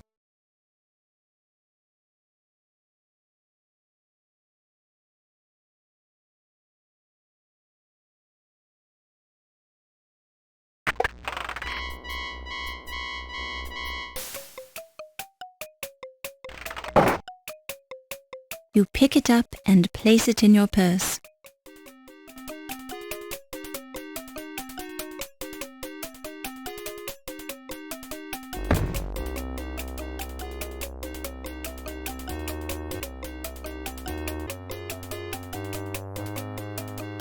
The snake shifts just a little, and you hear a click.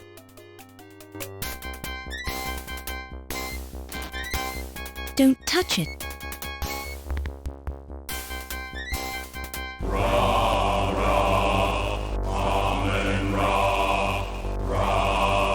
You hear ominous chanting as you encounter a strange ceremony.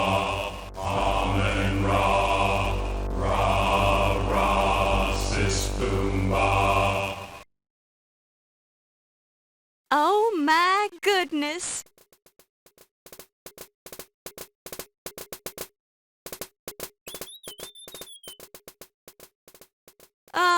Excuse me, I was looking for the women's lounge?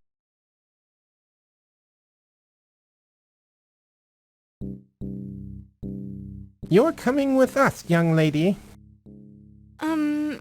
I think you're making a mistake. You've seen too much. We can't let you go. Not to worry. I won't remember seeing this room, or you, or anything. Really, I've got a terrible memory. Can't even remember my own name half the time. I'm sorry you found us. Our cult of Amon Ra must remain a secret. There is too much at stake here. Too many important people are involved. Cult of Amon Ra? In the museum basement? This room is a forgotten part of the original museum. We are safe here, as long as no outsiders are aware of our existence. Oh, well, my lips are sealed. If you want to dance and sing and have little meetings down here, that's your business. You cannot be trusted, Miss Bow. You're a newspaper reporter. We could be a featured article on page 1 of tomorrow's newspaper if we let you go. But people are going to miss me. They'll search the museum. The police will never find this room or your body.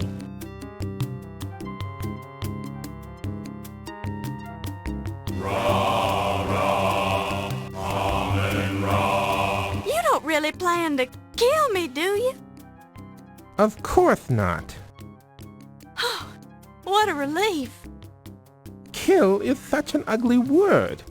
Actually, we're going to sacrifice you to Amon Ra. Can we talk about this? There is nothing to discuss. You should be proud to die in such an honorable fashion. Young Egyptian maidens used to fight for the privilege of being sacrificed to the great Amon Ra. Now wait a minute. I thought the ancient Egyptians didn't make human sacrifices. You're familiar with the history of ancient Egypt, Miss Bow? Well, I've learned a few things. Perhaps we could test you. Do I have any other options? We can test you or sacrifice you. It's your choice. I'm liking this idea more and more. What kind of a test is it? Amon Ra may choose to intervene on your behalf. It is our tradition that we must let you live if you can answer Amon Ra's riddle. Great. Of course, you'll have to answer the riddle with hieroglyphics. I was afraid it would be something like that. Okay, what's the riddle? Actually, it's a two-part riddle. What is the room you leave without entering?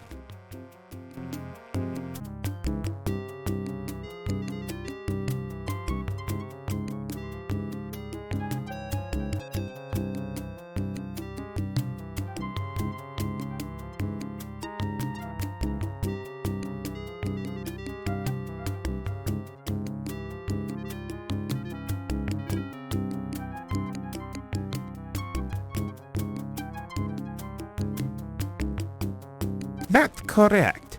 Now, the second riddle. What is the room you enter without leaving?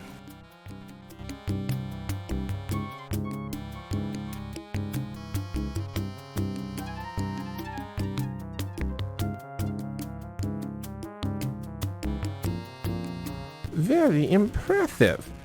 You are the first person who ever answered that riddle correctly. The wise Amon Ra apparently wants us to spare your life. Will you swear to keep our location a secret? Of course. Then you may leave. May the great Amon Ra guide your footsteps. Thank you. Now I just have to outrun the person who's been chasing me. Who is chasing you? Do you think they'll find their way in here? I'm not sure who it is, but I believe it's the same person who stole the Dagger of Amon Ra from its display case. And I'm sure they'll find their way in here. If that is true, they will not leave this room alive. I suggest you leave through our secret escape route behind the altar.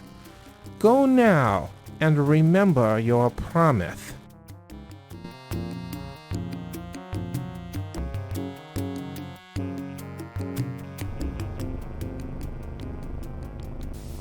There's an unconscious man in the coal bin. Although the coal has dirtied his face and hair, it looks suspiciously like Steve. It's too heavy. You don't have room for it in your purse. It's not yours. You can't do anything with the shovel. You have more important things to do than use the shovel. Besides, the shovel is rusted into place.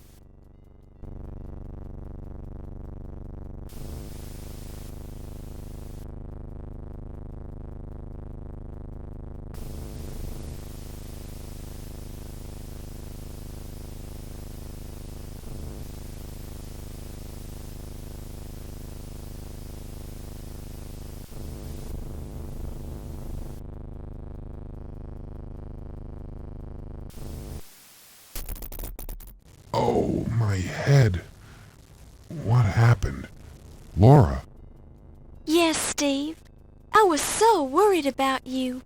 Are you all right? I think so. I remember hearing somebody coming up behind me, and as I turned around, somebody slugged me. Cripes, my head hurts. They must have dumped you down the coal chute. Let me see where you were hit. I'm all right. Don't touch it. Honestly, you men can be such crybabies.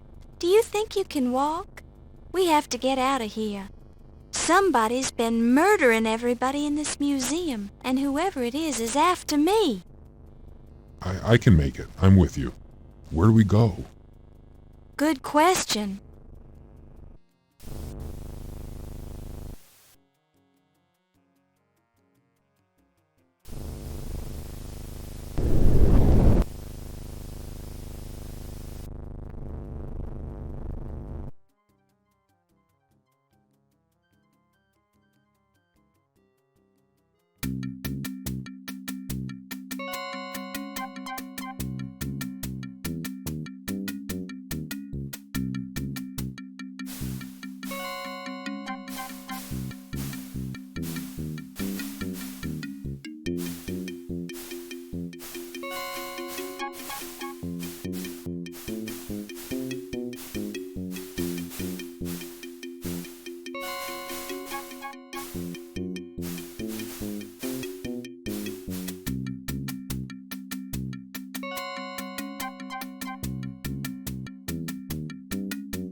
You hear the sound of gunfire from the direction of the furnace room. Sounds like someone's chasing us, Laura.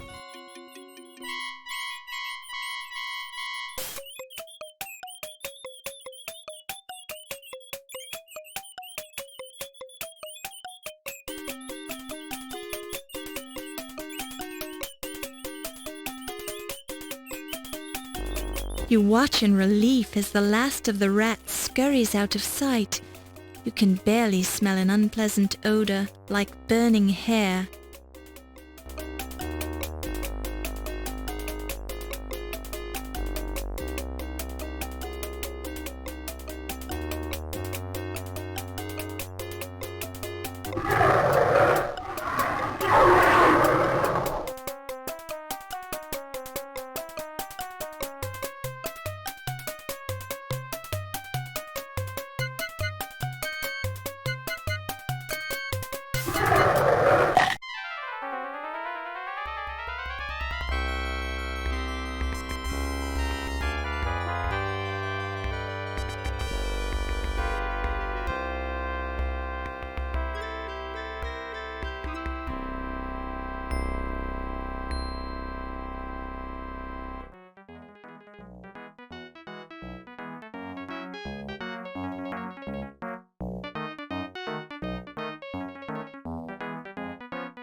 With a little more effort, you'll be the best investigative reporter Tulane ever graduated.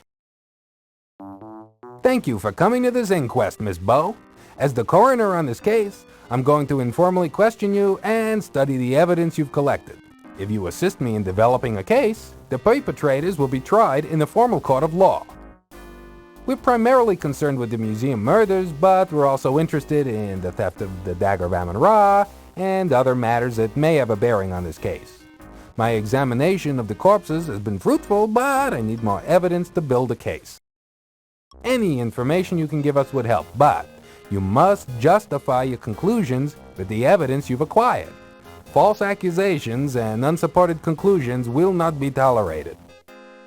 Although I don't wish to pressure you, your employer is also here to judge your performance on this investigation. Since this is an informal proceeding, I've allowed it on the basis that your newspaper will cooperate with our wishes. Now, to the questions. Who murdered Dr. Pippin Carter?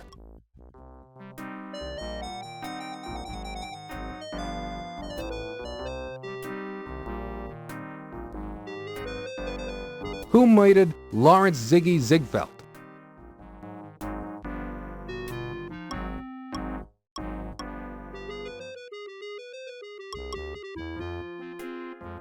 Who murdered Ernie Leach?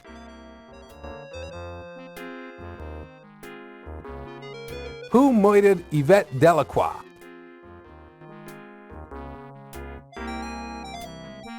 Who murdered Countess Lavinia Waldorf-Carleton? Who was the skeleton found in the steamer trunk? Who murdered Dr. Archibald Carrington? Who impersonated Dr. Archibald Carrington? Who murdered Watney Little? Who actually stole the Dagger of Amon-Ra from the Ancient Egypt exhibit? Who manipulated Watney Little into stealing the Dagger of Amon-Ra?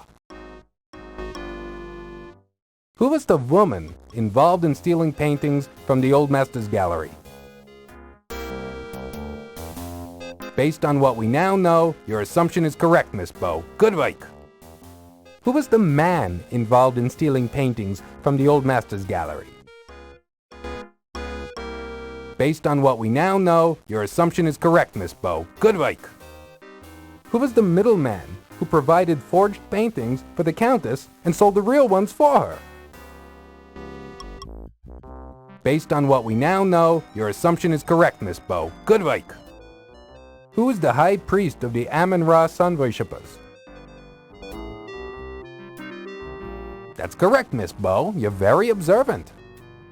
Which museum employee runs a fencing operation as a sideline business?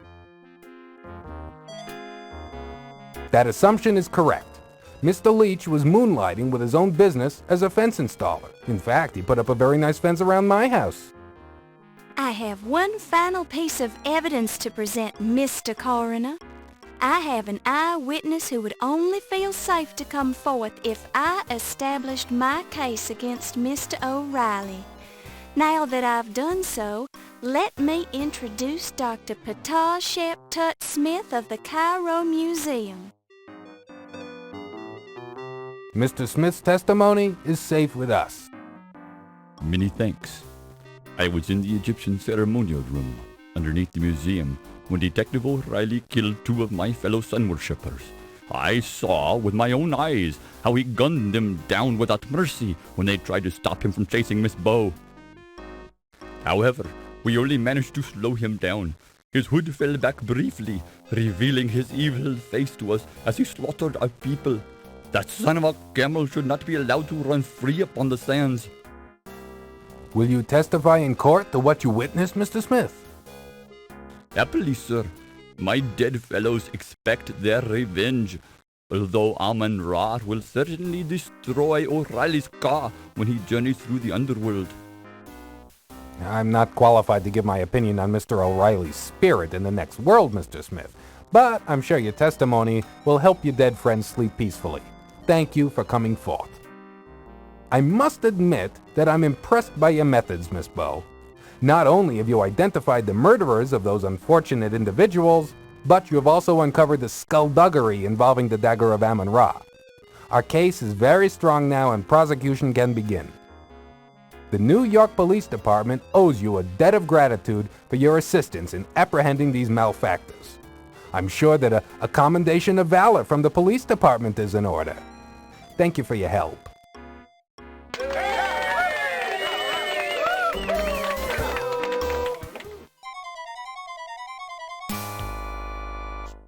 It's all that lousy reporter's fault. Damned interfering Laura Bow. Thinks she can get away with squealing on me, does she? Well, she's got another thing coming. Do you hear me, Laura Bow? You'll pay for this. If it's the last thing I ever do!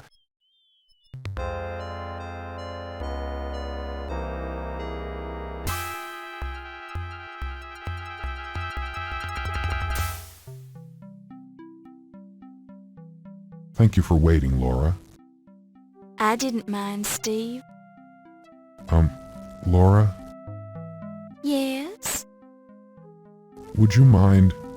do you suppose... Laura, could you close your eyes? I have something for you. Oh, I suppose so. Oh, Steve! Do you like it? Steve, how could you? How could you have stolen the dagger? I didn't steal the dagger, Laura.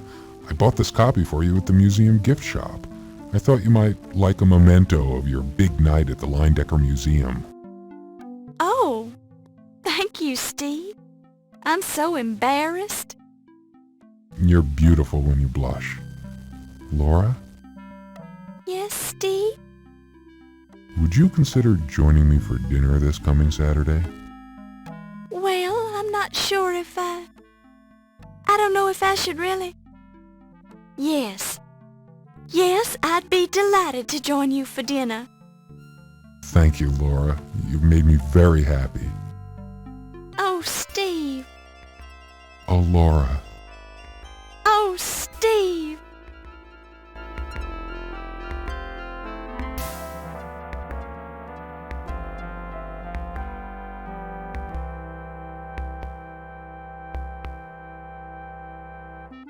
Since his skeleton was so nicely cleaned by the domestic beetles, Dr. Carrington's bones will soon be hanging on display in the Leyendecker Museum. Yvette Delacroix died plastered. Her remarkably lifelike statue now lives on in the Old Masters Gallery of the Leyendecker Museum. Her memory lives on in the minds of all she touched. Her sculpture is attributed to Ryan O'Reilly, 1926. Pleased by your success at finding his dagger of Amon-Ra and his murderer, Dr. Pippin Carter now rests in peace. Pippin Carter's body was transported to Egypt by his cousin and now occupies a place of archaeological honor in the Temple of Amon-Ra in the Valley of the Kings.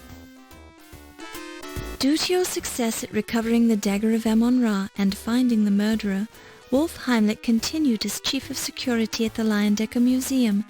2 months later, he was married to Dr. Olympia Miklos. 2 years after they were married, Wolf and Olympia had a child they named Morgana Wolf Heimlich. Having died in the course of this story, Watney Little's life of crime came to an abrupt end. As he was not a nice man, nobody missed him. Due to your success at recovering the dagger of Amon-Ra and finding the murderer, Dr. Olympia Miklos married Wolf Heimlich, who continued as Chief of Security at the Leyendecker Museum. 2 years after they were married, Wolf and Olympia had a child they named Morgana Wolf Heimlich. As fond as he was of the Leyendecker, Ernie Leach noted in his will that he wanted his body donated to the museum. His body now resides in numerous small jars of alcohol, which will be placed on display in the new Hall of Internal Biology, adjacent to the Hall of Late Mammals. Dr. Ptah Tut Smith finally gave up on getting the dagger of Amon-Ra returned to Egypt. However, once it completed its US and European museum tours, it was returned to the Cairo Museum anyway. So, several years later, Tut died a happy man, even though his death was the result of an Egyptian cobra bite. After losing his head in the museum, Ziggy found himself unable to continue his criminal career. His head has been preserved and is now on display in the Life Mask exhibit at the Leyendecker Museum. Ramses Najir continued his successful career as an accountant and as head of the secret Egyptian cult of Amon-Ra. With his strong high society ties, his accounting business made Ramses a millionaire in 15 years. Having died from a snake bite, the Countess Lavinia Waldorf Carlton did not live long enough to inherit any money from her last husband, Sterling. Thoroughly impressed by your success as a reporter, your editor Sam Augustini nominated you for a Pulitzer Prize and was present when you received your citation of valor from the police department. Sam retired 10 years later to become a gentleman cabbage farmer, fulfilling a secret lifelong dream. Pleased at your success, Crodfuller T. Rhubarb was happy to become your assistant at the New York Daily Register News Tribune. Henri Lamour, the coroner, continued his successful career studying dead bodies for the next 50 years, finally retiring in 1976 to tour with a rock band, the Ungrateful Dead. Low Fat continued in the laundry business, eventually opening a chain of low-fat Chinese laundries across the country and becoming a millionaire in the process. Former Detective Ryan Hanrahan O'Reilly was sentenced to 60 years in a state penitentiary. Having been a cop, O'Reilly found it hard to make friends in prison. After your successful completion of the museum assignment, you started dating Steve Dorian. Thrilled with your success, John Bow spent the rest of his life telling people what a wonderful daughter you were and how he had taught you everything you knew about criminology. After your recovery of the Dagger of Amon Ra, it went back on display at the Leyendecker Museum. The large amount of press coverage drew many patrons to the museum to see the dagger. After 2 years on display at the Leyendecker, the Dagger exhibit continued on a tour of museums in the United States, Europe, and finally found its way back to the Cairo Museum in Egypt.